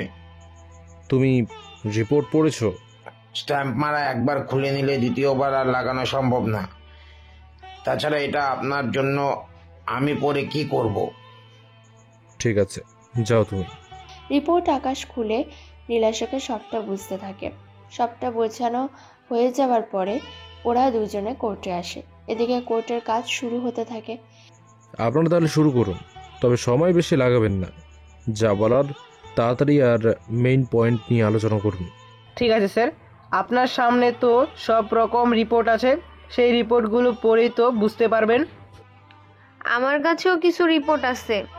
কি আছে রিপোর্টের মধ্যে? আমার রিপোর্ট অনুযায়ী রকি এখনো জীবিত আছে, কেননা আগে যার পোস্টমর্টেম করা হয়েছে তার ব্লাড গ্রুপের সাথে রকির ব্লাড গ্রুপ যদিও মিলে যায়, কিন্তু রকির একটা সমস্যা ছিল। আগে যার পোস্টমর্টেম করা হয়েছে তার সাথে মিলে না, যা হয় তা ওনারা জানতো না। নীলাশার কথা শুনে ওখানে থাকা সবাই অবাক হয়। রিপোর্টগুলো আকাশের কাছে দেয়। তারপর ডক্টরকে কাঠগড়ায় আনা হয়। উনি এসে সব সত্যিটা বলে দেয়। এবার বলুন, আসল অপরাধীকে? দেখুন, আমি তো এত কিছু জানি না, আমার তো ভুলও হতে পারে। তাহলে স্যার, সবটা তো এভাবে পরিষ্কার হয়ে গেল। আমার মক্কেল সম্পূর্ণ নির্দোষ। আমি এটাও দাবি জানাচ্ছি, যারা এরকমভাবে একটা মেয়েকে ফাঁসাতে চেয়েছে ওদের কিছুটা হলেও শাস্তি দেওয়া হোক। এটা কেমন কথা? ওনাদের কেন শাস্তি দিতে হবে? জেনে শুনে একজন জীবিত লোককে সামান্য কাগজে মেরে ফেলেছেন, এটা যেন অন্য কারোর সাথে না করতে পারে। সমস্ত সাক্ষী প্রমাণের ভিত্তিতে এই আদালত মিস ইরাকে মুক্তি দিচ্ছে। তার সাথে যারা ওনাকে ফাঁসাতে চেয়েছে তাদের মধ্যে ডেভিল, রানা, রনি, এতে 3 জনকে 3 মাসের জেল প্রদান করা হলো। আকাশের এমন কথায় রানা, ডেভিল আর রনি তো অনেক রেগে যায়, কিন্তু জজের উপরে কথা বলার কোনো সাহস ওদের নেই, সেজন্য ওরা চুপ করে আছে। এদিকে কিছু পুলিশ এসে ওদের থানায় নিয়ে আসে। ওদের পিছনে উকিলও ওদের পিছনে যেতে থাকে। এদিকে ছাড়া পেয়ে ইরা তো অনেক খুশি। ইরা নেমে এসে নীলাশাকে জড়িয়ে ধরে। সত্যি তুমি আমার জীবনটা বাঁচালে। সত্যি নীলাশা, তুমি যদি না থাকতে আজকে আমার মেয়েকে জেলে থাকতে হতো। এখন তাহলে চলো, আজকে আমার পক্ষ থেকে পার্টি দেব। আমি চাই আপনারা সে পার্টিতে আকাশকে ডাকুন। আকাশকে কোনোভাবে ডাকতে হবে। কেননা ইরাকে বাঁচানোর পুরো ক্রেডিট কিন্তু আকাশের। ও নিজেই সব তথ্য জোগাড় করেছে, আমাকে শুধু বলেছে সেগুলো এখানে বলার জন্য। তার মানে আকাশই সবটা করেছে, কিন্তু আমি ওর এত বড় ক্ষতি করার পরেও আমার জন্য কেন করলো? কি ভাবছো এরকম করে? তেমন কিছু না, এখন চলো বাড়িতে যাওয়া যাক, ওখানে বাকি কথা বলি। কিন্তু আকাশকে ডেকে আনি। কোনো দরকার নেই ওকে ডাকার। এই বলে ওরা চলে আসে আকাশের বাড়িতে। একটু পরে ওনারা কথা বলতে থাকে। তখন নীলাশা আর ইরা আলাদা একটা রুমে আসে। ইরা, আমি জানি আকাশের কোনো দোষ নেই এখানে, কিন্তু তুমি সত্যিটা কেন বলছো না? আমি যদি সত্যিটা বলে দিই তাহলে তো ওনারা আমাকে আর আপুকে এই বাড়ি থেকে বের করে দেবে, সে ভয়ে বলতে পারছি না। তাছাড়া আকাশ নিজে থেকে যদি আমাকে বিয়ে করে নেয় তাহলে তো আর কোনো কথাই নেই, সবটা আগের মতো হয়ে যাবে। কিন্তু আকাশ যদি তোমাকে এখন বিয়ে করতে চায় তাহলে সবাই জানবে ওই দিনের ঘটনা সত্যি। সেটা আমি নিজেও জানি। তাছাড়া আমি এই সত্যিটা আপুকে বলেছি। উনি কিছু বলেনি? জানি না আপু আর আকাশের মধ্যে কি কথা হয়েছে। আচ্ছা, তুমি আমাকে সত্যি কথা বলো তো, তোমাদের কি নিয়ে ঝামেলা হলো আর কি কি হলো তা আমাকে বলো তো। তাহলে শুনুন, যখন আপু বিয়ে হওয়ার পরেই আকাশ চলে যায় তা তো জানেন। সেসব তো আমি জানি, কিন্তু এরপর কি হলো? আসলে বিয়েতে আকাশের ওপর আমি অনেক বিরক্ত হয়ে গেলাম। সবচেয়ে গুরুত্বপূর্ণ কথা হলো আকাশ লন্ডন থেকে আসার পরে আমার সাথে যা যা করেছে এর জন্য আকাশের সাথে এইরকম করেছি। আচ্ছা, বিয়ে পর্যন্ত তো আমি ছিলাম, কিন্তু তার মানে আকাশ লন্ডন থেকে ফেরার পরে তোমাদের মধ্যে ঝামেলা শুরু হয়? ঠিক বলেছ, তবে সবটা জানতে হলে তোমাকে পূর্বের কাহিনীগুলো জানতে হবে। তাহলে বলো, আমি শুনি। তা কি এখন বলতে হবে? এখনই বলতে হবে, তাও সবার সামনে। না প্লিজ, ওনাদের সামনে বললে পরে ওনারা যদি আমাকে বের করে দেয়। কোনো কিচ্ছু হবে না, আমি সবাইকে ডেকে আনছি, সবাইকে বলে দিব আমি সবটা। ততক্ষণে আমি কাহিনী শেষ হওয়ার আগে আকাশকে ডেকে আনিব। আমার যে সত্যি ভয় লাগছে। এত ভয় ফেলে কি হবে? বলছি তো কোনো কিছু হবে না। পূর্বে আকাশ আর নীলাশা লন্ডনে এসেছে, তারপর পরীক্ষা দিয়ে আবার রওনা দেওয়ার জন্য বেরিয়ে পড়ে। তখন কেন আপু, কয়েকটা দিন আগেই না আসলাম ওই বাসা থেকে? তোদের আমি এমনি এমনি আসতে বলিনি। তাহলে কেন আসতে বলেছো? তোদের আসতে বলেছি কারণ আকাশ আসতেছে। এই আকাশটা আবার কে? আরে আমার দেবর, মানে তোর বিয়াই। কি ওই শয়তান বলদটা? ওকে শয়তান কেন বলছিস? তুই কি জানিস না ছেলেটা অনেক ভালো? তোমার দেবর কতটা যে ভালো তা আমরা জানি। তোরা চুপ কর, তোদের আসতেছি বলেছি, চলে আয়। ঠিক আছে আপু, চলে আসবো। মনে থাকে যেন। থাকবে মানে? এদিকে পরের দিন ইরা আর ঈশা চলে আসে ওর দুলা ভাইয়ের বাসায়। ওরা আসতেই, তোমরা এত লেটে কেন আসলে? দুলা ভাই, লেট করলাম কই? সাথী, তোমাদের গতকাল আসতে বলেছে, সেখানে তোমরা আজকে এসেছো। তা শয়তানটা কি এসেছে? এই শয়তান কে? কে আবার? আমাদের বেয়াই। আসতে বলো। কেন কেন? আকাশ শুনতে পেলে অনেক রাগ করবে। রাগ কেন করবে? তাছাড়া উনি তো আমাদের বেয়াই, এইটুকু দুষ্টুমি তো করতেই পারি আমি। সেসব তো জানি, আবার উল্টোপাল্টা কিছু করে না বসে। এতটা খারাপ তো না। আচ্ছা আপু কোথায়? তোমার আপু রুমে আছে, যাও তাহলে আড্ডা দাও তোমরা 3 বোন মিলে। ঠিক আছে ভাইয়া। আমি গেলাম আকাশকে আনার জন্য। ঠিক আছে, সাবধানে যাবেন। আচ্ছা গেলাম আমি। এদিকে আবির চলে যায় এয়ারপোর্টে, আর সাথী 2 বোন মিলে চলে আসে সাথীর কাছে। ওরা এসেই আড্ডা দিতে থাকে। এদিকে আবির এয়ারপোর্ট থেকে আকাশকে নিয়ে আসতে থাকে। অন্যদিকে বাড়িতে ওরা আসে, তখন আবিরের বাবা মা দুজনেই দাঁড়িয়েছিল। কেমন আছিস আকাশ তুই? এই তো আব্বু, আলহামদুলিল্লাহ ভালো। তোমরা কেমন আছো? আমরা ভালো আছি। তা তোর পরীক্ষা কেমন হলো? এই তো আব্বু, অনেক ভালো। তা মা কোথায়? এই তো আকাশ, আমি এখানে। আকাশ ওর মাকে জড়িয়ে ধরে রাখে। একটু পরে, তা ভাইয়া, আমার দুষ্টু মিষ্টি ভাবি কোথায়? সত্যি তো আম্মু, সাথী কোথায়? ও ওর বোনদের সঙ্গে আড্ডা দিচ্ছে, কিন্তু তুই যে এসেছিস তা হয়তো ও জানে না। দাঁড়াও, আমি ডেকে আনছি। তোমাদের যেতে হবে না, আমি না হয় এসে সারপ্রাইজ দেব। ঠিক আছে, যা তাহলে। এদিকে আকাশ ওর ভাবির রুমে আসে, কিন্তু রুমে কাউকেই দেখতে পাচ্ছে না। ভাবি, ভাবি তুমি কোথায়? ভাবি, ভাবি। এদিকে আকাশের ভাবি কোনো কথাই বলছে না, সেজন্য আকাশ দাঁড়িয়ে আছে। তখনই কেউ একজন ওয়াশরুম থেকে বের হয়। এদিকে আকাশকে দেখে চিৎকার করে ওঠে। চিৎকার করার সময় আকাশ এসে মুখটা চেপে ধরে। এতে করে মুখ দিয়ে কোনো কথাই বের হচ্ছে না। কথা বের হবে কি করে? মুখ তো আটকে রেখেছে। কিন্তু ওটা অন্য কেউ ছিল না, ইরাই ছিল। এদিকে ইরা বেশি নাড়াচাড়ার কারণে টাওয়াল খুলে যায়। এতে ইরা বেশি চিৎকার করতে যাবে, তখনই আকাশ ইরার ঠোঁটে ঠোঁট মিলিয়ে নেয়। কিছুক্ষণ পরে ছেড়ে দেয়। বেশি চিৎকার করলে বেড কিন্তু এখানেই আছে। এই না প্লিজ, আমার সাথে এমনটা করো না। আগে টাওয়াল পরে নাও, নয়তো নিজেকে সামলাতে পারবো না। কথাটা শুনে আকাশকে একটা ধাক্কা দিয়ে টাওয়াল পরে নেয়। তোকে তো আমি দেখে নিব। আমি তো তোমাকে দেখে নিলাম, বাকিটা তুমি চাইলে আমি দেখাতে পারি। ছিছি, এটা কোন ধরনের কথা? তোমার কথার উত্তর দিলাম। এই আপনি জানতো এখান থেকে আমি ড্রেস চেঞ্জ করব। আমার সামনে চেঞ্জ করে ফেলেন। মাথা খারাপ নাকি আমার, যে তোর সামনে ড্রেস চেঞ্জ করব? তোমার দেখার তো কোনো কিছুই বাকি নেই আমার। এই আপনি যাবেন না আমি চিৎকার করব? আমি এসেছি ভাবির সাথে দেখা করতে, তা ভাবি কোথায়? আপু ছাদে গেছে। ঠিক আছে বেয়ান, আর একটা কথা, তিলগুলো কিন্তু অনেক সুন্দর। তবে তোকে আমি। বলেই হাতে থাকা কিছু একটা ছুঁড়ে মারে, কিন্তু আকাশ সরে যায়।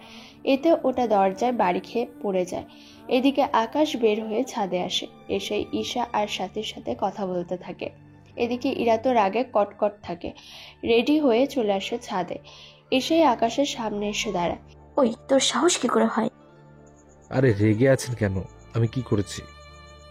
এত কিছু করে বলছিস, তুই কি করেছিস? আচ্ছা আমি কি কি করেছি তা একটু বলেন, আমরাও শুনি একটু। হ্যাঁ, ইরা কি হয়েছে বলবি তো? ইরা, তুই চুপ করে আছিস কেন? কিছু তো বলবি। ইরা কিছু বলতে চেয়েও বলতে পারেনি, বারবার আটকে যায় বলতে এসেও। কিরে তুই চুপ করে আছিস কেন? কিছু তো বলবি। কিছুই হয়নি আপু, আমি ঠিক আছি। কিন্তু তোর মুখ দেখে তো সে সব মনে হচ্ছে না। রাখো তো আপু, আমি নিচে গেলাম। আরে বেয়ান, কোথায় যান আপনি? জাহান্নামে যাচ্ছি আমি, যাবেন নাকি আপনি? আপনি সাথে থাকলে আমি যেতে রাজি আছি। আমি কেন সাথে থাকবো? জাহান্নামে আমি একা যাব নাকি? গল্প করার জন্য তো কাউকে নিয়ে যেতে হবে। আমি একা একা বোরিং হব, সেজন্য আপনি আসলে ভালোই হবে। আমার কি খেয়ে দিয়ে কাজ নেই যে আপনার সাথে যাব? তাহলে একাই জাহান্নামে যান। কথাটা শুনে ইরা তেলে বেগুনে জ্বলতে থাকে। এদিকে ঈশা আর সাথী তো হেসেই কুল পায় না। এতে তো ইরা আরো রেগে যায়। আচ্ছা আকাশ, তুমি আমার বোনের পিছনে এত লেগে থাকো কেন? বিশ্বাস করো ভাবি, আমি তোমার বোনের পিছনে লাগিনি, উল্টো তোমার বোন আমার পিছনে লেগেছে। আসলে আমার মতো ছেলেকে কখনো দেখেনি তো, সেজন্য আমাকে পটানোর চেষ্টা করছে। হয়েছে হয়েছে, আর বলতে হবে না।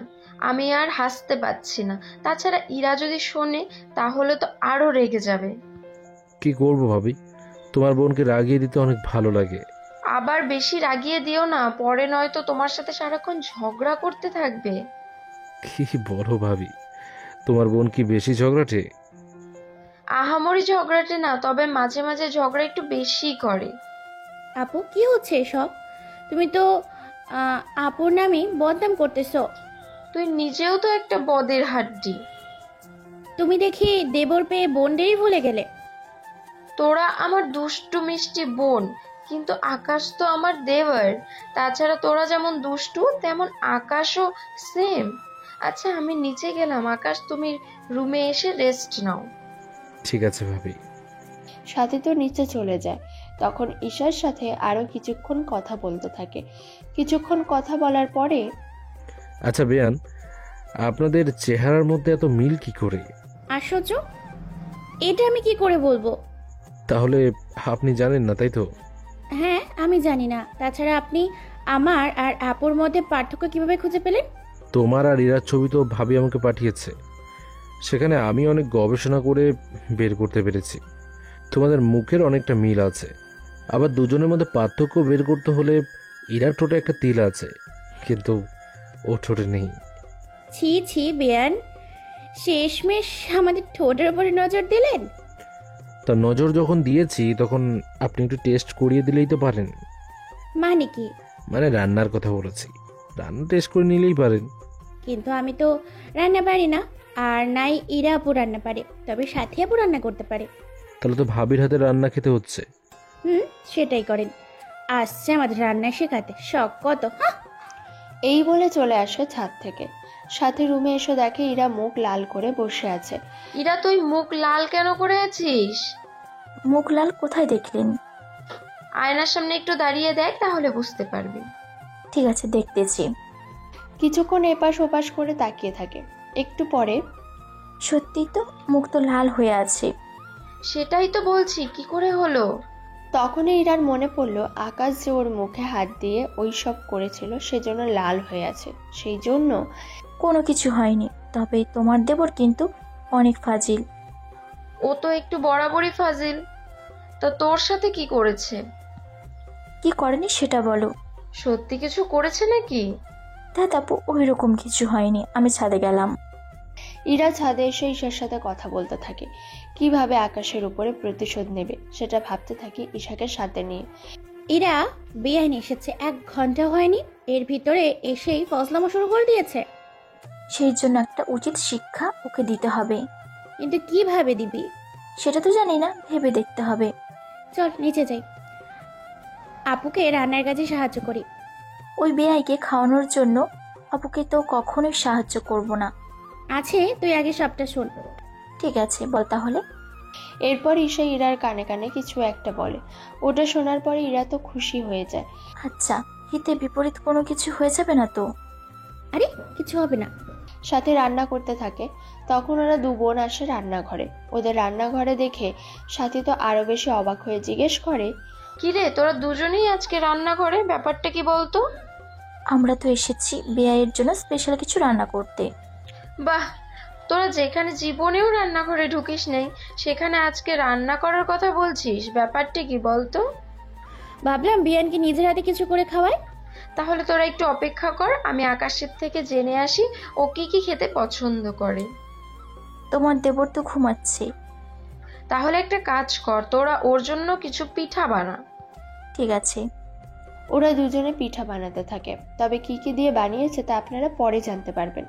যখন আকাশ পিঠাগুলো খাবে তখন নিজের মুখেই বলে দেবে। সেই জন্য মোটামুটি 5 থেকে 6টা আলাদা আলাদা ডিজাইনের পিঠা বানায়। যদিও শুধু 6টা পিঠা বানিয়েছে। মাত্র 6টা পিঠা, তাও এক একটার একটা করে ব্যাপারটা কি বলতো? বেআই কোন পিঠা পছন্দ করে সেটা তো আমরা জানি না, সেজন্য আলাদা আলাদা করে পিঠা বানিয়ে এনেছি। বাহ, এত দরদ! আমি তো হিসাব মেলাতে পারছি না। তোমাকে কোনো কিছুর হিসাব মেলাতে হবে না, তুমি আর ঈশা বাকি রান্নাগুলো করো, আমি পিঠাগুলো নিয়ে যাচ্ছি। পানি তো নিয়ে যা। ঠিক আছে দাও, তোমাকে কষ্ট করতে হবে না, আমি নিজেই নিয়ে যাচ্ছি। এই বলে ইরা পানি নিয়ে সাথে পিঠা নিয়ে উপরে আকাশের রুমে আসে। বিয়াই দেখি একেবারে রেডি। তা কোথায় যাওয়া হচ্ছে শুনি? শহরটা একটু ঘুরে দেখব। তা একা যাবেন না সাথে কাউকে নিয়ে যাবেন? দেখি ভাবিকে নেওয়া যায় কিনা। ইস, ভাইয়াকে ছাড়া আপু আপনার সাথে একা একা যেতে ওনার বইয়ে গেছে। ভাইয়ার চিন্তা আমি করি না, ভাবি রাজি হলেই হবে। তাছাড়া আমি ভাবিকে নিয়ে একা গেলে ভাইয়া কিছু বলবে না। তা আপনি এখানে কেন? আপনার জন্য পিঠা বানিয়েছি। পিঠা বানিয়েছেন? তাও একটা করে। ব্যাপারটা কি বলেন তো? আসলে আপনি কি ধরনের পিঠা পছন্দ করেন তা তো জানি না, সেজন্য সব ধরনের পিঠা একটা একটা করে নিয়ে আসা। সত্যি বুদ্ধি আছে বলতে হবে আপনার। এখানে দু রকমের পিঠা আমার পছন্দ, আমি সেগুলোই খাবো। তো খেয়ে নিন। পিঠাগুলো নিয়ে একটা কামড় দেয়, তখন কিছুটা নোনতা লাগে, সেই জন্য সেগুলো ফেলে দেয়। তারপর আবার অন্য পিঠা খায়, ওটার মধ্যে পুরোটাই মরিচের গুঁড়ো ছিল। আকাশ তো মুখে নিয়ে ঝালে অবস্থা কাহিল। পাশে পানির বোতল ছিল, সেটা মুখে নিতেই পুরো লবণে ভরা ছিল, সেই জন্য মুখ থেকে সব পানি বের হয়ে ইরার জামার উপরে এসে পড়ে। এই কি বেয়াই, আমার জামাটা নষ্ট করে দিলেন। এদিকে ইরার কোনো কথাই তো আকাশ বুঝতে পারছে না। একদিকে নোনতা, অন্যদিকে ঝালে মাথা পুরোই ঘোরানো শুরু হলো আকাশে। চারদিকে অনেকটা ঝাপসা দেখতে থাকে। আকাশ যে কিছুই বুঝতে পারছে না সেটা ইরা ভুলে গেছে। বেয়াই, পানি এনে দেবো কি? আপনি তো আমার পুরো জামাটা নষ্ট করে দিলেন। খাবেন তো খান, একটু সাবধানে তো খেতে পারেন। এই বলে ইরা ওয়াশরুমে চলে যায় ড্রেস ঠিক করতে। ড্রেস খুলে হাতে নিয়ে পানি দিয়ে পরিষ্কার করতে থাকে, কিন্তু দরজা আটকাতে ভুলে গেছে। এদিকে আকাশ ঝালে কোনোভাবেই চলে আসে ওয়াশরুমে। এদিকে আকাশকে দেখে ইরা তো চোখ কপালে ওঠার মতো অবস্থা। এদিকে আকাশ পানি খেতে এসে কি হলো তা আপনাদের বলা যাবে না, ওটা বললে চাকরি থাকবে না লেখকের। সেই জন্য এই সিনটা আর কাহিনী আপনাদের থেকে লুকানো হলো, সেই জন্য কেউ আবার এই কাহিনী জানতে চাইবে না। কিন্তু 20 মিনিট পরে আকাশ আর ইরা কিছুটা স্বাভাবিক হয়। এই 20 মিনিট ইরা অনেক চেষ্টা করেছিল আকাশের থেকে বাঁচার জন্য, কিন্তু আকাশের শক্তির কাছে কিছুটা পরাজয় স্বীকার করতে হয়েছে। এদিকে আকাশ ইরার দিকে তাকিয়েছে, ওরা দুজনেই পানি দিয়ে ভেজা। এদিকে আকাশ যখন ব্যাপারটা বুঝতে পারে ওখান থেকে বেরিয়ে আসে রুমে। এদিকে আকাশের রুমের দরজা ভিতর থেকে বন্ধ করে রেখেছে ইরা নিজে, সেজন্য কেউ ভিতরে আসতে পারেনি। রুমে এসে বসে আছে। এদিকে ইরা নিজেকে ঠিক করে বের হয়ে চলে আসে সাথী রুমে। এসে নিজের ড্রেস চেঞ্জ করে দাগগুলো দেখতে থাকে আর চোখের পানি ফেলতে থাকে। অন্যদিকে আকাশও নতুন করে ড্রেস চেঞ্জ করে নেয়। রাতের বেলায় আকাশ ছাদে বসে আছে, সেখানে ইরাও আসে। ওকে দেখে, সরি, আসলে ঝালের কারণে আমি বুঝতে পারিনি। বুঝতে পারেননি বলে আমার এত বড় সর্বনাশ করছেন? যদি বুঝতে পারতেন তাহলে আর কি করতেন? আরে কাঁদবেন না, যা হয়েছে এতে আমাদের দুজনেরই দোষ আছে। প্রথমত আপনি যদি আমাকে ঝাল খাইয়ে এরকম না করতেন, দ্বিতীয়ত আপনি দরজা খোলা রেখেছেন। বাহ, আমার এত বড় সর্বনাশ করে এখন বলছেন সব তো সামার। আচ্ছা, আমি যখন আপনার এত বড় সর্বনাশ করেছি তখন আমি এই ক্ষতি পুষিয়ে দেব। কি দিয়ে পুষিয়ে দেবেন? আমি তোমাকে বিয়ে করতে চাই, যদি তোমার কোনো আপত্তি না থাকে। আমার আপত্তি আছে কি নেই সেটা আমি পরে বলবো, তবে আমার থেকে দূরে থাকবেন এই কয়েকটা দিন। ঠিক আছে, তাই হবে। ইরা নেমে যায়। আসলে ইরা কি এত কিছু হওয়ার পরেও আকাশকে বিয়ে করবে, না নতুন করে এটা ইরার কোনো নতুন চাল? তবে ওদের মধ্যে এমন কিছু হয়েছে যা আপনাদের বলতে পারছি না। এইদিকে রাতে আকাশ ওর লাগেজ বের করে ওখানে পরিবারের সবার জন্য কিছু না কিছু এনেছে, তার সবাইকে দিতে থাকে। সাথীর জন্য একটা নেকলেস এনেছে, এটা সাথীর হাতে দেয়। ওয়াও, এত সুন্দর তো! সত্যি আকাশ, তোমার চয়েস আছে বলতে হবে। তা সবার জন্য তো আনলেন, তা আমাদের জন্য, দুই বিয়ানের জন্য কি কিছু এনেছেন? তোদের জন্য কেন আনবে? আমাদের জন্য কি কিছু আনতে পারেন না? ব্যাপারটা তা নয়। তাহলে তুমিই বলো। ইরা, চুপ করে বসে আছিস কেন? আপু, আমার কিছু বলার নেই। তোর আবার কি হলো? আমার যে সব শেষ হয়ে গেল। কি হয়েছে আর কি শেষ হয়েছে? কিছু না আপু, আমি রুমে গেলাম। আরে বেয়ান, আপনাদের দুজনের জন্য এনেছি। সত্যি বিয়ান, কি এনেছেন দেখি? এরপর ওদের দু বোনের হাতে দুটো গহনার বাক্স তুলে দেয়।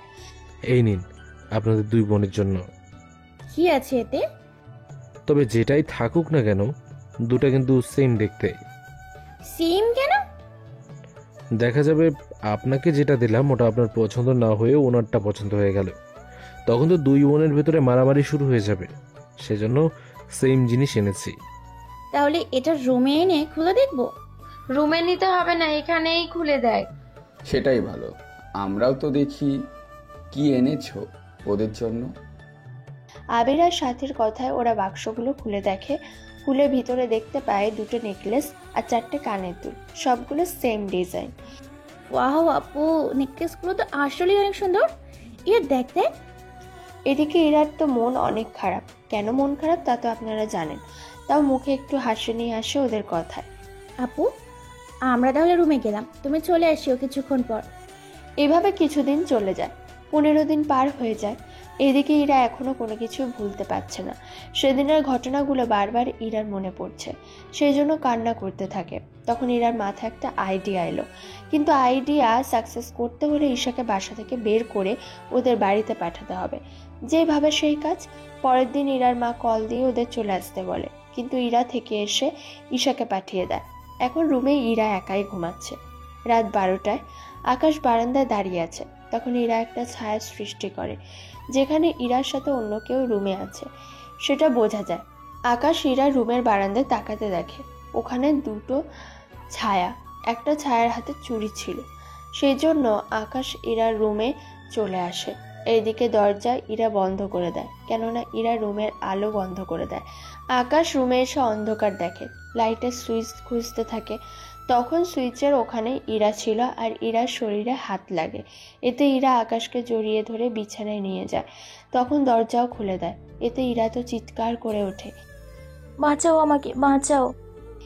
এত রাতে ইরা চিৎকার শুনে আবির সাথে আকাশের বাবা মা সবাই ইরার রুমে এসে লাইট অন করে। তখন ওনারা দেখতে পায় আকাশ ইরার উপরে।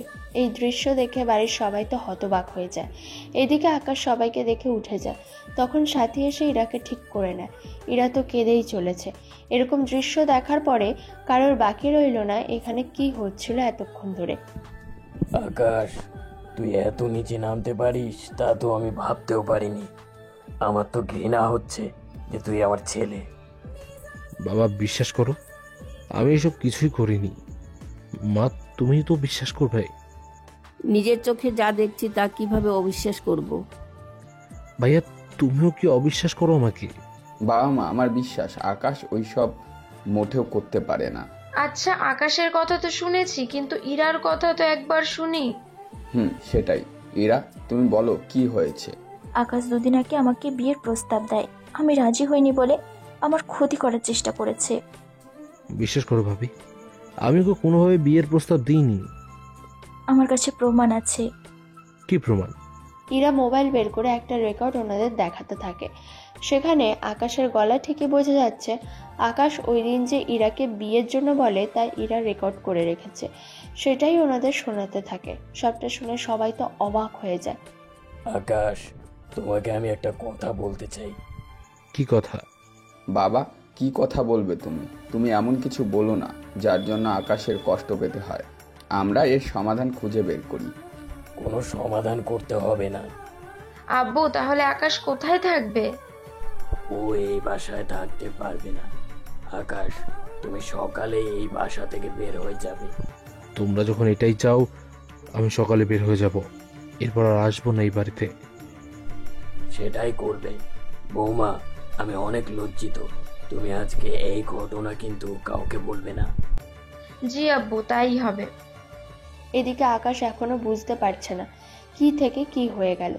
এইদিকে সাথী আর ইরা বসে আছে রুমে। ইরা তো এখনো অ্যাক্টিং করতে থাকে। ইরা, ঘটনা কি বলতো? তোমার দেবর আমাকে নষ্ট করে বিয়ে করতে চেয়েছিল। কিন্তু এখন তো বিয়ে হবে কি করে? সেটা পরে দেখে নিব।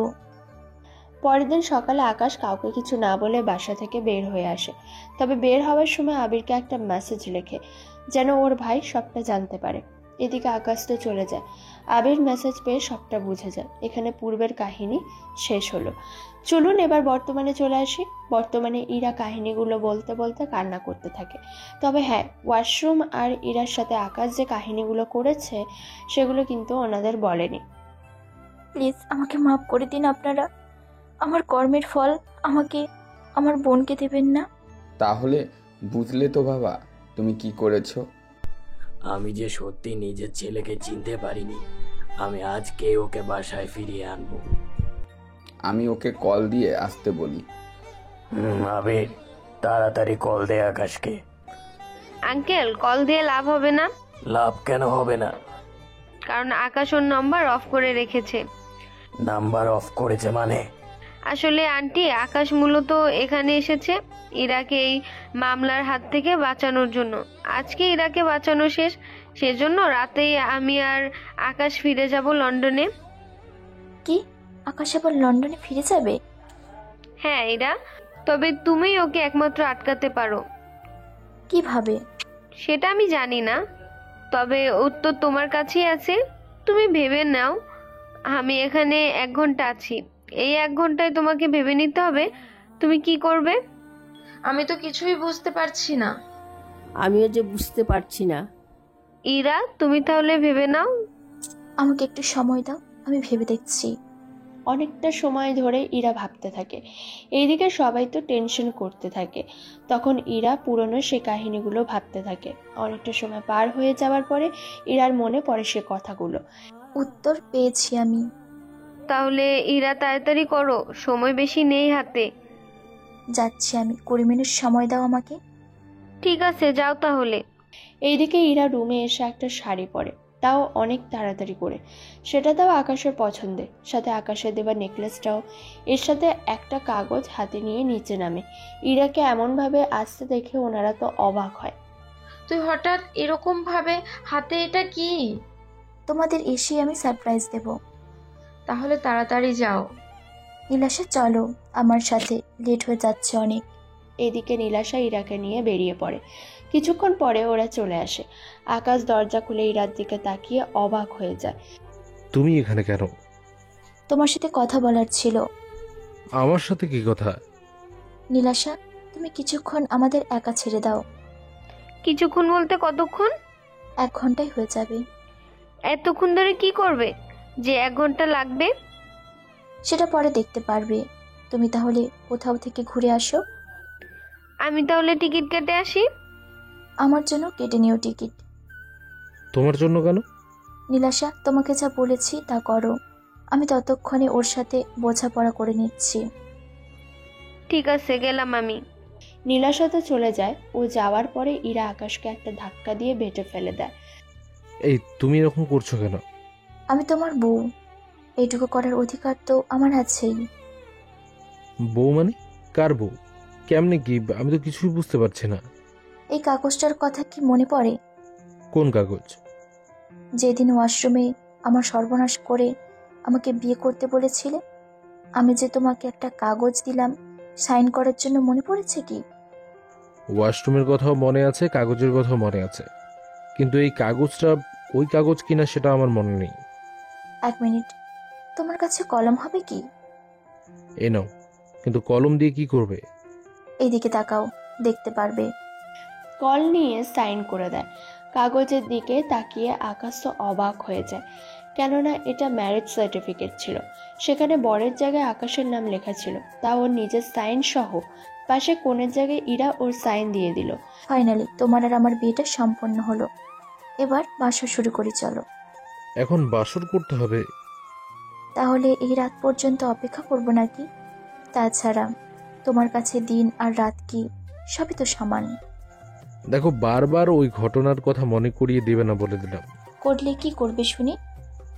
আমি কিন্তু এখনই শুরু করে দেব। আমি তো তাই চাই। তাছাড়া তোমার জন্য এত সেজে এসেছি, তোমার দেওয়া গহনা পরেছি, তুমি তো ঠিকভাবে তাকালেও না। এই সব কি আমার জন্য? তাহলে কি অন্য কারোর জন্য সেজে এসেছি নাকি? তাহলে এখন আমরা স্বামী স্ত্রী, তাই তো? কোনো সন্দেহ আছে নাকি? তাহলে তো এখন যা খুশি তাই করতে পারি তোমার সাথে। কোনো কিছু বাকি কি রেখেছো যে নতুন করে করবে? ওই দিন সবটা হয়নি তো, সেজন্য আজকে এখনই তা পুষিয়ে নেব। সবটা পুষিয়ে যদি তোমার রাগ অভিমান কমে যায়, এতেই আমি খুশি। কথাটা বলাতে ইরাকে কোলে তুলে নেয়। এই প্রথম ইরা আকাশের কোলে উঠল। ইরা আকাশের গলা জড়িয়ে ধরে রাখে। এরপর ইরাকে বিছানায় এনে শুইয়ে দেওয়ার পরে, আচ্ছা, তুমি আমার সাথে ওই দিন এরকমটা করলে কেন বলো তো? কোন দিন? ওই যে মিথ্যে অপবাদ দিয়ে বের করার চেষ্টা যে করেছিলে, মনে পড়ে কি? ওটা তো নীলাশার ওপর হিংসে করে আর বড় আপুর ওপর হিংসে করে।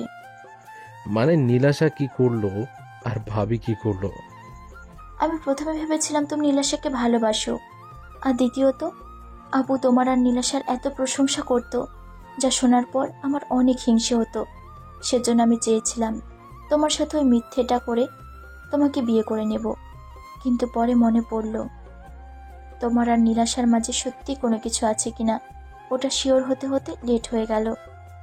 এত কিছু হয়ে গেল, আমি কিছুই বুঝতে পারলাম না। আরও একটা কাহিনী আছে। এর পরেও আরো কাহিনী আছে? তা শুনি, কি কাহিনী? তুমি আমার ঈশার সাথে ওই দিন ছাদে কি করছিলে? আরে আমি তো ভেবেছিলাম ওটা তুমি, সেজন্য ওইসব কথা বলেছিলাম, কিন্তু পরে আমি বুঝতে পারি ওটা তুমি ছিলে না। সব উত্তর দেখি আগে থেকেই রেডি করে রেখেছ। আরে তেমন কিছুই না। অলরেডি 30 মিনিট শেষ, কিন্তু কিছুক্ষণ পরে কিন্তু নীলাশা চলে আসবে, পরে আর কিছু পারবে না। তোমার কি লজ্জা লাগছে না? ও মা, লজ্জা কেন লাগবে? সেজন্য তো এরকম উল্টো পাল্টা কথা বলা শুরু করলাম। এমনভাবে বলছো মনে হচ্ছে প্রথম তুমি দেখছো। আরে যা হয়েছে সবই তো অ্যাক্সিডেন্ট। তো এতক্ষণ তো আপসি পাচ্ছ, তাও মিস করে ফেলছো। উল্টো পাল্টা বকবক বন্ধ করো। তুমি যে এসেছো বাবা মাকে বলেছো? ওনারা জানে আমি যে এখানে আসবো। তাহলে চলো এখন বাসায় ফিরে যাই। যাওয়ার আগে? যাওয়ার আগে কি? বলছিলাম কি, মেয়েদের মতো এত লজ্জা পেলে কি করে চলবে? কিছু তো বলবে। আকাশ ইরাকে না বলেই ইরাকে কোলে নিয়ে নেয়। এরকম কাণ্ড দেখে আকাশ তো রীতিমতো অবাক হয়ে যায়, তাও কিছুই বলছে না, চুপচাপ দেখেই যাচ্ছে। আকাশ কি বলে আর কি করে সেগুলোই দেখে যাচ্ছে। একটু পরে আকাশ যা শুরু করলো তা দেখে ইরা তো চোখ বড় বড় হওয়ার মতো। এতক্ষণ ধরে তো নানা করলে, কিন্তু তোমাকে দেখার পরে আর নিজেকে যে কন্ট্রোল করা কষ্ট হয়ে যাচ্ছে। ও তাই বুঝি। ও লেলে লেলে, আমার পিচ্ছি কটা দেখে লজ্জাও পাচ্ছে। একটু পরে যে তুমি নিজেই লজ্জা পাবে। কি করে? তা এখনই দেখতে পারবে। এরপর কি হলো তা আপনাদের জানার কোনো প্রয়োজন নেই, এটা স্বামী স্ত্রীর ব্যাপার, ওরা সেটা বুঝে নেবে। আমরা সেখানে না গলিয়ে কোনো কাজ নেই। এইদিকে অনেকটা সময় পার হয়ে যাওয়ার পরেও নীলাশা আসছে না। এ কি, নীলাশা কেন আসছে না? তুমি কি ওর জন্য অপেক্ষা করছো নাকি? নীলাশা না আসলে তো তুমি আমাকে সহজে ছাড়বে না। বাহ, তুমি দেখি সবকিছু জানো। তুমি এবার থামবে? আর 5 মিনিট। ওকে, সাহায্য করে নিব। এদিকে 1.5 ঘন্টা পরে নীলাশা এসে কলিং বেল দেয়। বেল দেওয়ার 1 মিনিট পরে ইরা দরজা খুলে দেয়। ইরাকে দেখে, কি ব্যাপার ম্যাডাম, কাজ কি হয়েছে? কথাটা শুনে ইরা তো লজ্জায় শাড়ির আঁচল দিয়ে মুখটা ঢেকে নেয়। আরে এত লজ্জা পেলে হবে ম্যাডাম, সামনে তো আরো অনেক বাকি আছে। তা আকাশ কোথায়? ও তো ওয়াশরুমে। যাক, পরিশ্রম তো ভালোই হয়েছে তাহলে। কিছুটা তো হয়েছে।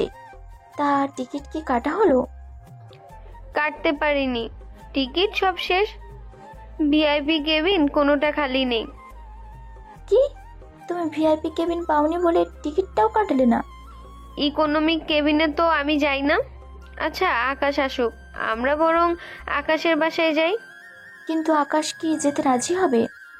তুমি ওকে রাজি করিয়ে নিও। রাজি কি হবে? চেষ্টা কিন্তু করতে হবে তোমাকেই। ঠিক আছে, করব। একটু পরে আকাশ বের হলে নীলাশা সবটা বলে। সবটা শুনে বসে থাকে। তখন নীলাশা ইরাকে ইশারা করে, আচ্ছা শোনো, একটা বলবো কি? কি কথা বলো? শোনো, আমি শ্বশুর বাড়িতে যেতে চাই। তুমি তো সেখান থেকে এসেছো। সেটা তো বিয়ের আগে, এখন তো বিয়ে হয়েছে, সেজন্য বিয়ের পরে স্বামীর সাথে শ্বশুর বাড়িতে যাওয়ার স্বপ্ন তো সব মেয়েরই থাকে। কিন্তু তুমি তো জানো ওই বাসা থেকে আমাকে বের করে দেওয়া হয়েছে, সেখানে আমি ফিরে যাব কি করে? সব কিছু তো হয়েছে আমার জন্য। আমি তোমাকে নিয়ে ওই বাসায় যাব, তুমি আমার সাথে যাবে, ব্যাস এইটুকুই আমি জানি। এরপর ইরা আর নিরাশা জোড়াজুড়ি করতে থাকে। ওদের জোড়াজুড়ি করাতে আকাশ শেষমেশ রাজি হয়ে যায়। ঠিক আছে, আমি রাজি, তবে বেশিক্ষণ কিন্তু আমি থাকবো না ওই বাসায়। ঠিক আছে, চলো তাহলে। তাহলে তুমি ফ্রেশ হয়ে নাও। ঠিক আছে, এতক্ষণে তুমিও রেডি হয়ে নাও। ঠিক আছে নীলাশা, তুইও ফ্রেশ হয়ে নে। 10 মিনিট পরে আকাশ, নীলাশা, ইরা ওরা তিনজনই চলে আসে আকাশের বাড়িতে। আকাশকে বাড়িতে দেখেই ওর বাবা মা এসেই জড়িয়ে ধরে। কেমন আছিস তুই? তোমরা যেমনটা দেখেছো তেমনই আছি। এরকম করে বলিস না আকাশ। কিভাবে বলবো বলো? তোমরা আমার যে অবস্থা করেছো তা আর কি বলবো। তাছাড়া নীলাশা যদি আমার পাশে না থাকতো তাহলে আমি এই পর্যন্ত আসতে পারতাম না। সে যাই হোক, আমি 2 দিন পর আবার ফিরে যাব। ইরা যদি আমার সাথে আসতে চায় তাহলে আসতে পারে। আরে আমার স্বামী যেখানে যাবে আমিও তো সেখানেই যাব, এটাই তো স্বাভাবিক। কার বিয়ে আর কার স্বামী? আমারও সেম প্রশ্ন। ইরা, তুই বিয়ে করলি কবে? কবে মানে কি? 1 বছর হলো আকাশের সাইন নিয়েছিলাম, শুধু আমার সাইন বাকি ছিল, সেটা আজকে আমি দিয়ে দিয়েছি। সেই হিসাবে আমি ওর বউ হলাম। আমি তো কিছু বুঝলাম না। তোমাদের এত কিছু জেনে কি করবে? তোমরা চেয়েছো আমি যেন আকাশকে বিয়ে করি, আর আকাশ ও যেন আমাকে বিয়ে করে, সেজন্য আমি তাই করলাম। এতে ভুলের কি বলছি আমি? আপু, তুই কোনো ভুল করছিস না, তবে যাই করছিস ভালোই করছিস। শুধু আমি সিঙ্গেল থেকে গেলাম। ঠিক আছে, তোকে বিয়ে দেওয়ার ব্যবস্থা করতেছি আমি। আরে আব্বু তো দুষ্টুমি করে কথাটা বলছে। ঈশা, আমি তাহলে তোর জন্য ছেলে দেখবো নাকি? দেখো আপু, ভালো হচ্ছে না কিন্তু। আচ্ছা ঠিক আছে আকাশ, তুমি অনেকটা পথ এসেছো, আগে খেয়ে নাও, আমি ততক্ষণে তোদের রুম ঠিক করে দিচ্ছি। রুম ঠিক করবে মানে? আরে তোদের বিয়ে হয়েছে, তোদের বাসর ঘর তো সাজাতে হবে। বাসর ঘর দিয়ে কি করব? আরে পাগলি বোন, তুই দেখি। আরে আপু, লাগবে না তেমন কিছুই। আচ্ছা, ওদের আপাতত রুমে নিয়ে যাই, বাকিটা সময় ওরা রুমে কাটিয়ে নিক। সেটা ভালোই হবে। বৌমা, ওদের রুমে নিয়ে যাও। আপু, তুমি নিয়ে যাও, আমাকে ফিরে যেতে হবে। তুই কোথায় যাবি? তুই তো এখন থেকে এখানেই থাকবি, কিন্তু আমাকে তো ফিরে যেতে হবে। তোকে কোথাও যেতে হবে না। আব্বু কল দিয়েছিল, আমার জন্য ছেলে দেখতেছে, সেজন্য যেতে হবে আমাকে। আঙ্কেলকে আমি বলে দেবো তোকে নিয়ে আমি 1 সপ্তাহ পরে ফিরে যাব লন্ডনে। মানে কি আকাশ? তুমি যদি লন্ডনে আবার ফিরে যাও তাহলে আমি এখানে থেকে কি করব? আরে তুমিও যাবে আমার সাথে। আমি কেন আসবো? আরে তাহলে ফ্রিতে হানিমুনও করা হয়ে যাবে। ইরা কথাগুলো শুনে অবাক হয়, কেননা এমন কিছু যে আকাশ বলবে তা ভাবতেও পারেনি। কানে কানে কি এমন কথা বললি তোরা? তোমাকে কিছু জানতে হবে না, এটা স্বামী স্ত্রীর কথা। বাহ, বিয়ে করে এখন বোনকে ভুলে গেলি। ব্যাপারটা তেমন কিছুই না। আচ্ছা আব্বু, আমাদের তো বিয়ে হয়েছে, তোমরা অনুষ্ঠান করবে কখন? তোর এখন রুমে যা, আমি বিয়ের সাথে এই ব্যাপারে কথা বলে নেব। তোরা আপাতত এখন রুমে গিয়ে রেস্ট নে। এরা চলে যায়। এদিকে ইরার বাবা মা আর সাথে ঈশা, আর অন্যদিকে আকাশের বাবা মা আর আবির বসে আছে। তারপর ওনারা ওদের বিয়ে নিয়ে আর কিভাবে অনুষ্ঠান করবে তা নিয়ে কথা বলতে থাকে। পরের দিন ওনারা আনুষ্ঠানিকভাবে ওদের বিয়ের আয়োজন করা নিয়ে একটা সিদ্ধান্ত নেয়। 2 দিন পরে পুরো বাড়ি তো সাজানো শেষ, কাল তোদের বিয়ে। একজনকে আর কয়বার বিয়ে করব? আরে এটা শুধুমাত্র সবাইকে বোঝানোর জন্য। বুঝলাম বাবা, কিন্তু তুমি আমাকে একটা কথা বলো। কি কথা? আমি কি দেশের বাইরে চলে যাব? দেশের বাইরে কেন যাবি তুই? আমার তো সবকিছুই ওখানে। সমস্যা কি? সবকিছু এখানে নিয়ে আয় তাহলে। তাহলে ওই দেশে যেতে হবে। তাছাড়া কয়েকদিন পরে তো ইরাকে নিয়ে যাব, তখন আমি সবটা ঠিক করে নেব। ঠিক আছে, তাই করো। পরের দিন ইরা আর আকাশের বিয়ের আয়োজন শুরু হয়। সবাই বিয়েতে অনেক মজা করতে থাকে, কিন্তু আশ্চর্য ব্যাপার হলো ইরা একটুও কান্না করছে না। সেই জন্য, আপু তুই কান্না করছিস কেন? আশ্চর্য, আমি কেন কান্না করব? সাথী আপু তো অনেক কান্না করছে, সেখানে তুইও এক ফোঁটা চোখের পানিও ফেলি না। কান্না করে মেকআপ নষ্ট করতে চাই না। কতগুলো ডলার খরচা করে মেকআপ করেছি, সামান্য কেঁদে এখন সেগুলো নষ্ট করব নাকি? সত্যি আপু, তোর বুদ্ধি কি? এত বুদ্ধি নিয়ে তুই ঘুমাস কেমনে, সেটাই আমি ভাবতেছি। তোকে এত ভাবতে হবে না, তুই এখন যা তো এখান থেকে। কি নিয়ে কথা হচ্ছে তোদের মাঝে? ও তেমন কিছু না, তা সবাই কি চলে গেছে? তাছাড়া আপু, আপু, এই আপু, কি হয়েছে বলবি তো? আমার বাসর ঘর কখন সাজাবে? কথাটা শুনে ইরার মা তো লজ্জায় ওখান থেকে চলে যায়। উনি যাওয়ার পরেই ইরা ব্যাপারটা বুঝতে পারে। তোর কি একটুও লজ্জা হচ্ছে না? আরে আপু, না বুঝেই বলে ফেলেছি। তাই বলে মায়ের সামনে বলতে হবে? আচ্ছা বাদ দে সেসব কথা, তুই আমার বাসর ঘর সাজানোর ব্যবস্থা কর। সত্যি তোর লজ্জা শরম কিছুই নেই, উঠে গেছে। থাক তুই, এখানে গেলাম আমি। আরে তুমি চলে গেলে রুম সাজাবে কে? তুই আর আকাশ মিলে সাজিয়ে নি। এদিকে রাত 9টা বাজে। ওরা ড্রয়িং রুমে বসে আছে, গল্প করছে। কখন যে সময় যেতে থাকে তা ওরা খেয়ালে করেনি। রাত 11টায় ইরার মনে পড়ল, আকাশ তুমি এভাবে গল্প করবে নাকি রুমে যাবে? কিন্তু রুম তো কেউ সাজালো না। সাজতে হবে না, তুমি চলো তো, এমনিতে অনেকটা দেরি হয়ে গেল। ইরার এমন কথা শুনে বাকিরা তো লজ্জায় শেষ। যেখানে মেয়েরা বাসর ঘরে আসতে চায় না লজ্জায়, সেখানে ইরা উল্টো নিজে থেকেই যেতে চাইছে। তুমি কি যাবে না আমি দরজা আটকে রেখে ঘুমিয়ে যাব? ঠিক আছে, আসছি আমি। ওরা দুজনেই চলে আসে রুমে। রুমে এসে তো অবাক হয়, কেননা পুরো রুম ফুল দিয়ে সাজানো হয়েছিল। ইরা তো সবটা দেখে অবাকই হয়। এত সুন্দর করে সাজলো কে? তা আমি বলতে পারি না। তাহলে কি হতে পারে বলো তো? আচ্ছা যেই করুক, এখন চলো আমরা গল্প করতে থাকি। ওরা গল্প করা শুরু করবে তখনই দরজার সামনে কেউ এসে কড়া নাড়ে। সেই জন্য ইরা উঠে দরজা খুলে দেয়। আরে আপু, তুমি এত রাতে এখানে কেন? তোর জন্য দুধ নিয়ে এসেছি। আচ্ছা দাও, কিন্তু আপু এই রুমটা কে সাজালো? আমি লোক এনে রুমটা সাজিয়ে দিলাম, সেজন্য আমাকে ডলার দিয়ে বিদায় করো? আমার কাছে তো কোনো ডলার নেই, আমি কিভাবে দিব বলো? তোর কাছে তো কি হয়েছে, আকাশের থেকে নিয়ে তো দিবি। আচ্ছা আপু 2 মিনিট, আমি এনে দিচ্ছি। ইরা এসে আকাশকে সবটা বলে। এরপর আকাশ কিছু ডলার ইরার হাতে দিয়ে দেয়। এইগুলো তোমার বোনকে দিয়ে আসো। ঠিক আছে।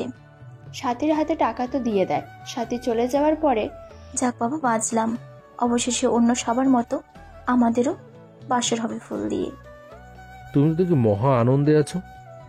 আনন্দ তো হবেই, জীবনে প্রথম বিয়ে বলে কথা, খুশি তো থাকতেই হবে। এমন ভাবে বলছো মনে হচ্ছে সামনে আরো বিয়ে করার ইচ্ছে আছে তোমার। করতেও পারি, ঠিক নেই। বাহ, তাহলে সবটা দেখি আগে থেকেই প্ল্যান করা। বলা তো যায় না তুমি কখন আবার কোন দিকে যাও। তোমাদের ছেলে মানুষকে তো মোটেও বিশ্বাস করা যায় না। বুঝলাম না, তুমি কি এখন ঝগড়া করবে নাকি কথা বলা অফ করে কাজে মন দেবে? এখন আবার কি কাজ? তুমি কি অফিসের ফাইল নিয়ে বসবে? ফাইল কেন নেব? তোমার আর আমার মধ্যে যে কাজ বাকি আছে সে কাজটা তো করতে হবে। ইস, মনে হচ্ছে প্রথম সে কাজ করতেছে। তোমার কি একটু লজ্জা নেই বলো তো? কথায় কথায় একটাই ঢোল পেটাচ্ছ। ঢোল তো তুমি একটু পরে পিটাবে। সে ঢোল তোমার পিঠে বাজাবো। এরপর ওদের মারামারি শুরু হয়। মারামারিতে কে আহত আর কে জয় হলো তা আপনাদের এখন জানতে হবে না। পরবর্তী কাহিনীতে কি হয় সেটা আমাদের জানতে হবে তো। পরের দিন সকালে আকাশ ঘুম থেকে উঠে ফ্রেশ হয়ে নিচে নামে। একটু পরে কয়েকজন পুলিশ অফিসার আসে বাসায়। ওদের দেখে, এ কি অফিসার, আপনি এখানে কেন? স্যার এখানে আপনার একটা সাইন লাগবে। সেজন্য সাইন লাগবে? সাইন লাগবে ডেভিল আর রানা, এর সাথে রাকিকে কোন জেলে নিয়ে যাব তার লিখে একটা সাইন করে দিন। ভালো কথা। রকির কোনো খোঁজ পেয়েছিস? না স্যার, রাকিকে খুঁজে পাইনি। একটা কাজ করো তাহলে। কি কাজ স্যার? যে করেই হোক রকিকে খুঁজে বের করো। তোমরা রানা আর ডেভিলকে ভালো করে জেরা করো। ওরা নিশ্চয়ই স্বীকার করবে রকি কোথায় আছে। সাথে ওই উকিলের রেজিস্ট্রেশন ক্যান্সেল করে দাও। এক কথায় ওই উকিলকে আর কোনোভাবেই কোনো কাজ করতে দেওয়া যাবে না এবং এদের তিনজনকে একটা অন্ধকার কালো কুটিরিতে রাখতে হবে। জি স্যার, তাই হবে। আমি তাহলে এখন আসি। পুলিশ যাওয়ার পরে বাকিরা এবার জিজ্ঞেস করতে থাকে, তখন ওনাদের সে কথাগুলো বলতে থাকে। ওই সময়, আচ্ছা আকাশ, রকি আবার অন্য কোনো প্ল্যান করছে না তো? আমারও তাই মনে হচ্ছে, কিন্তু এই রকি কোথায়? আমি জানি না দোস্ত, তবে ও বাইরে থাকে মানে আমাদের জন্য বিপদ হতে পারে। কতটা খারাপ বলিসনি। আমি কালকেই বাসায় পুলিশ প্রোটেকশনের ব্যবস্থা করছি। এটাই ভালো হবে। এদিকে রকির ব্যাপারে তো আপনাদের কোনো কিছুই বলিনি। আজও রকি বেঁচে আছে না মরে গেল তা তো আপনারা কেউই জানেন না। তাছাড়া চিন্তা করবেন না, এবার আপনারা জানতে পারবেন। তবে এত তারা কিসের, কয়েকদিন পরেই জানতে পারবেন। ততক্ষণে আপনাদের একটু অন্য কোথাও থেকে ঘুরিয়ে আনি। অন্যদিকে, স্যার আপনার সাথে কিছু কথা আছে। কি কথা? স্যার আপনাদের আজকে জেলে শিফট করবে। কেন জেলে? তা কি জিনিস? তা তো জানি না, তবে ওখানে আপনাদের অনেক মারবে। মারবে কেন? রকি কোথায় আছে তা জানার জন্য। কোনোভাবেই বলা যাবে না রকি কোথায় আছে। না বললে ওরা তো আমাদের অনেক মারবে। তারপরেও কিছু বলা যাবে না। কেন? কারণ আমাদের একমাত্র রকি বের করতে পারবে। আমরা তো 3 মাসেই বের হয়ে যাব। দেখতে দেখতে 3 মাস কেটে যাবে। ততদিন রকি তোর লোকেদের নিয়ে বাকি কাজটা করতে পারবে। এতে করে তোমার লোকেদের জন্য ভালোই হবে। এটা কিন্তু খারাপ বলিসনি। তাহলে আমরা 3 মাস সহ্য করে যাই। কিন্তু বাবা ভাইয়া কোথায়? সেসব তোকে ভাবতে হবে না। তুই বরং আপাতত চুপ থাক, তোর ভাই বাকিটা সামনে নেবে। যেদিন আমরা এখান থেকে বের হব সেদিন বুঝবো ওই জজ আর হীরার কি হাল করি আমি। কিন্তু ভাইয়া কোথায়, কাদের সাথে আছে, কিছুই তো আমাকে বলবে না। বলছিলাম না তোকে এই ব্যাপারটা কোনো কিছুই জানতে হবে না। ঠিক আছে আব্বু, তাই হবে। এখানকার কাহিনী তো শুনলেন, এবার চলুন অন্যদিকে কি হচ্ছে তা একটু শুনে আসি। ইরা আর আকাশের ব্যাপারটা তো আপনারা শুনেছেন। এবার চলুন ওদের হানিমুনে যাওয়ার ব্যবস্থা করে দিই 2 দিন পরে। আচ্ছা আকাশ, তুই কবে যাবি লন্ডনে? টিকিট তো এখনো করলাম না। তাহলে আজকেই টিকিট করে নে। ঠিক আছে, আমি কল দিয়ে জানিয়ে দিচ্ছি। 2 ঘন্টা পরে ওদের টিকিটের ব্যবস্থা করা হয়ে যায়। এরপর ইরাকে জানায়। ইরা তো অনেক খুশি হয়ে যায়, এর সাথে পুরো ব্যাগ গোছাতে থাকে। তারপর বাকিদের বলে দেয়। রাতের বেলায়, বাবা মা দোয়া করবে আমাদের জন্য। আমরা বের হবো একটু পরে। আমার দোয়া সবসময় তোদের সঙ্গে থাকবে। সাবধানে যাস আর সবকিছু ঠিক করে তারপর ফিরে আসিস। দেরি হয়ে যাচ্ছে তো, তাড়াতাড়ি করে আয়। ও হ্যাঁ, চলো তাহলে। একটু পরে ওরা 3 জন বেরিয়ে পড়ে। এয়ারপোর্ট থেকে চলে আসে লন্ডনের এয়ারপোর্টে। ওখান থেকে নীলাশাদের বাসার সামনে। ইরা, এটা হচ্ছে আমার ছোট্ট ঘর। এত বড় একটা বাড়িতে ছোট্ট ঘর বলতেছো? আচ্ছা থাক সেসব কথা, চলো এখন ভিতরে যাই। চলো। এরা ভিতরে আসে। ভিতরে নীলাশার বাবা মা দুজনেই ছিল। ওনারা আকাশকে দেখে অনেক খুশি হয়। খুশিতে ওনারা জড়িয়ে ধরে কথা বলতে থাকে। ওনারা যে আকাশকে এত ভালোবাসে তা এরা চোখে না দেখলে বুঝতে পারতো না। আঙ্কেল আন্টি, আপনাদের সাথে পরিচয় করিয়ে দিই, আমার একমাত্র বউ ইরা। আসসালামু আলাইকুম আঙ্কেল আন্টি। ওয়ালাইকুম আসসালাম। কেমন আছো তুমি? আসতে কোনো অসুবিধা হয়নি তো? নীলাশা, তুই ওদের উপরে নিয়ে চল, ওরা আগে রেস্ট নিক, তারপর আমরা কথা বলবো। ঠিক আছে আম্মু, তাই হবে। আকাশ চল আমরা উপরে যাই। ওদের নিয়ে নীলাশা রুমে আসে। রুম দেখে ইরার বুঝতে বাকি রইল না যে এটা নীলাশার রুম ছিল। আচ্ছা আকাশ, তুমি কেন থাকতে? আকাশ তো এই রুমেই থাকতো আমার সাথে। মানে কি তোমার সাথে একই বিছানায় থাকতো নাকি? একই রুমে যখন থাকতাম তখন বিছানার বাদ যাবে কেন? বাহ আকাশ, তুমি তো দেখি কাছে আগা থেকে গোড়া পর্যন্ত সব খাবার অভ্যেস করে ফেলেছ। আরে ও মজা করছে। আমি এটার পাশের রুমে থাকতাম। তোমাকে শুধু এনেছি এখানে একটু বসার জন্য, কেননা ওই রুমটা এখনো গোছানো হয়নি। লোক গুছিয়ে নিচ্ছে রুমটা। গোছানো হয়ে গেলেই আমরা ওই রুমে চলে যাব। যাক, ভালোই তো। আকাশ, চলো তাহলে। নীলাশা, তুই ফ্রেশ হয়ে রেস্ট নে। আমি ওকে নিয়ে রুমে গেলাম। বুঝলাম না, আসতে না আসতেই কি তোরা শুরু করে দিবি নাকি?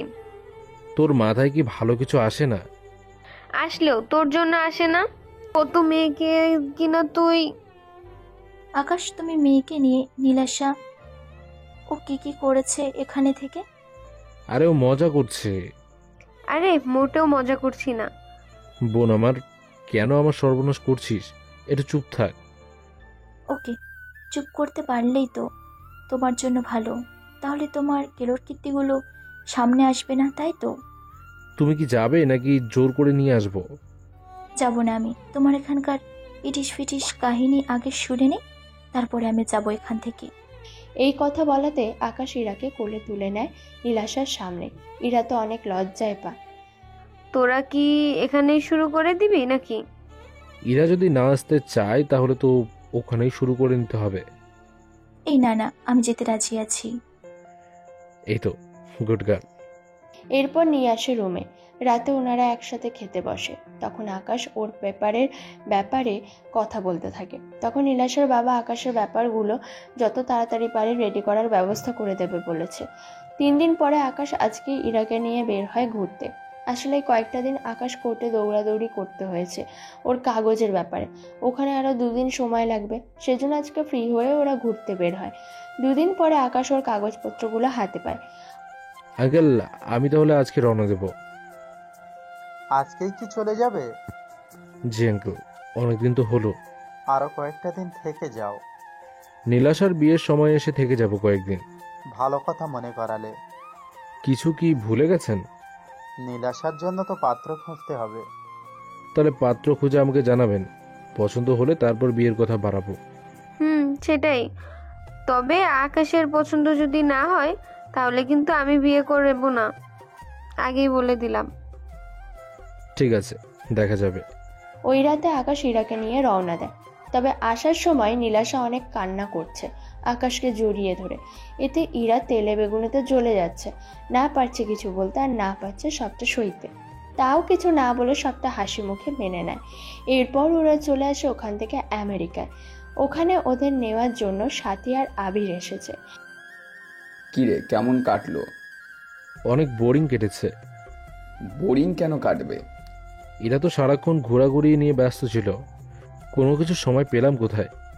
তার উপর আমি তো কাগজপত্র সামলাতে সামলাতে সময় চলে গেল, ঘুরতেই পারলাম না। তাহলে ইরা কার সাথে ঘুরতে বের হলো? কার আবার? নীলাশার সাথে ঘুরেছে। আমি নিজের ঝামেলা শেষ করতে করতে দিন পার হয়ে গেল, এদিকে বাকিটা আর নাই বললাম। আচ্ছা, এখন চল। কিছুক্ষণ পরে ওরা গাড়িতে ওঠে।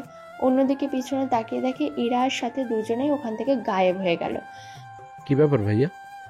ইরার ভাবি কোথায়? দেখছি না তো। ওদের তো এখানেই দেখলাম, গাড়ির পিছনে দাঁড়িয়েছিল।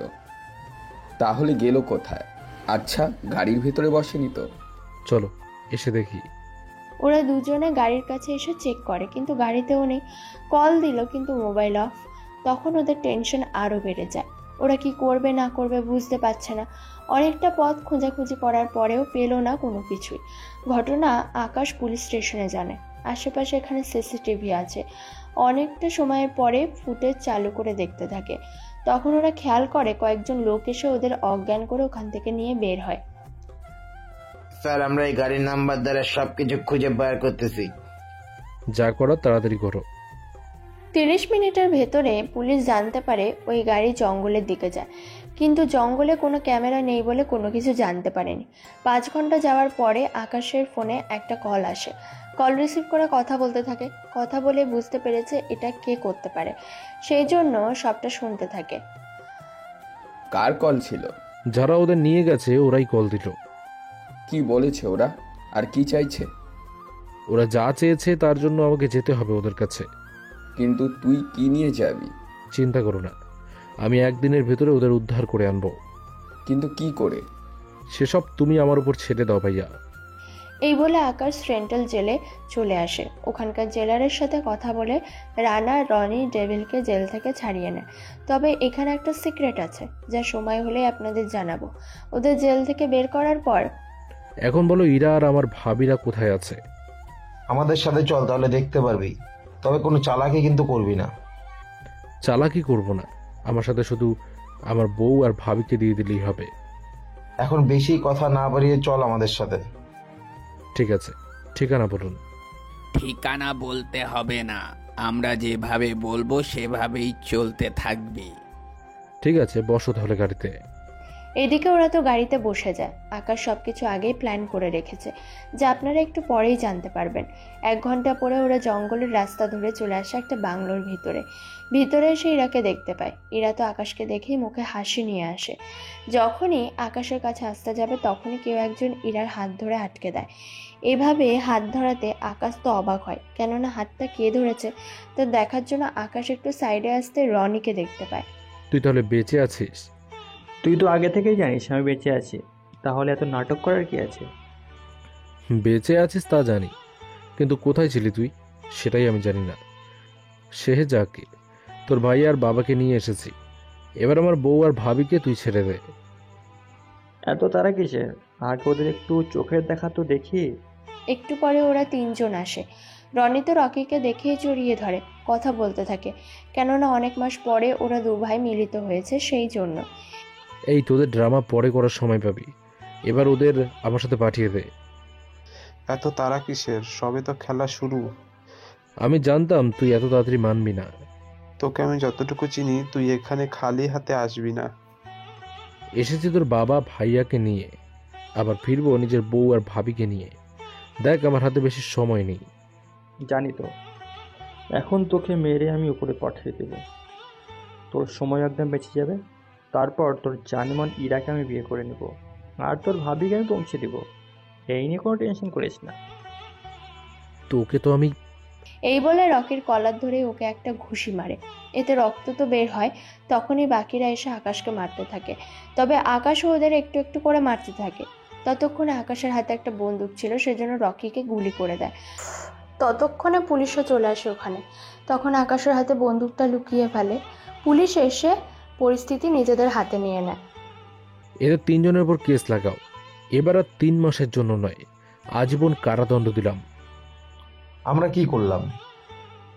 এই যে জোর করে একে তো জেল থেকে বের হলি, তার উপর রকিকে মেরে ফেললি, এতটুকু তো সাজা হবেই। শালা তুই জজ না হয়ে একটা কোম্পানিতে নাটক করলে আরো বেশি ভালো হতো। জেলের মধ্যে তো 20 বছর সময় পাবি, 3 জনে মিলেমিশে নাটক তৈরি করিস। শুনুন। জি স্যার, বলুন। ওদের জন্য কাগজ আর কলম দিয়ে দেবেন, যেন নাটক লিখতে পারে, আর সেই কেসটা কিভাবে সাজাতে হবে তা আমি বলে দেব। তাহলে স্যার আমরা চলি। জি, আসুন। এরা তো যায়। অন্যদিকে আকাশ ওদের নিয়ে বাসায় আসে। বাসায় আসাতে বাকিরা অনেক খুশি হয়। এরপর বাকিরা নিজেদের কাজ করতে থাকে। রাতের বেলায় আকাশ রুমে এসে ইরাকে কোলে তুলে নেয়, কিন্তু সেখানে ইরার পরিবর্তে ঈশা ছিল।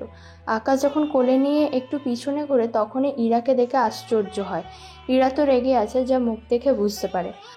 সরি, আমি ভেবেছিলাম তুমি। তোমরা ছেলেরা সুযোগ পেলেই। বিশ্বাস করো, আমি ভেবেছিলাম ওটা তুমি ছেলে। এখনো ওকে কোলে তুলে দাঁড়িয়ে আছো? আকাশ ঈশাকে নামিয়ে দেয়, নামিয়ে দিয়ে ইরার সামনে কান ধরে দাঁড়ায়। প্লিজ নতুন করে আর কোনো অপবাদ দিয়ে বাসা থেকে বের করে দিও না। অপবাদ দিয়ে বাসা থেকে বের করব উল্টে আমি? উল্টো কি? ঈশা, তুই রুম থেকে বের হ, ওকে আমি দেখে নিচ্ছি। ঈশা যাবার পরে এবার ইরা আকাশের কোলে ওঠে।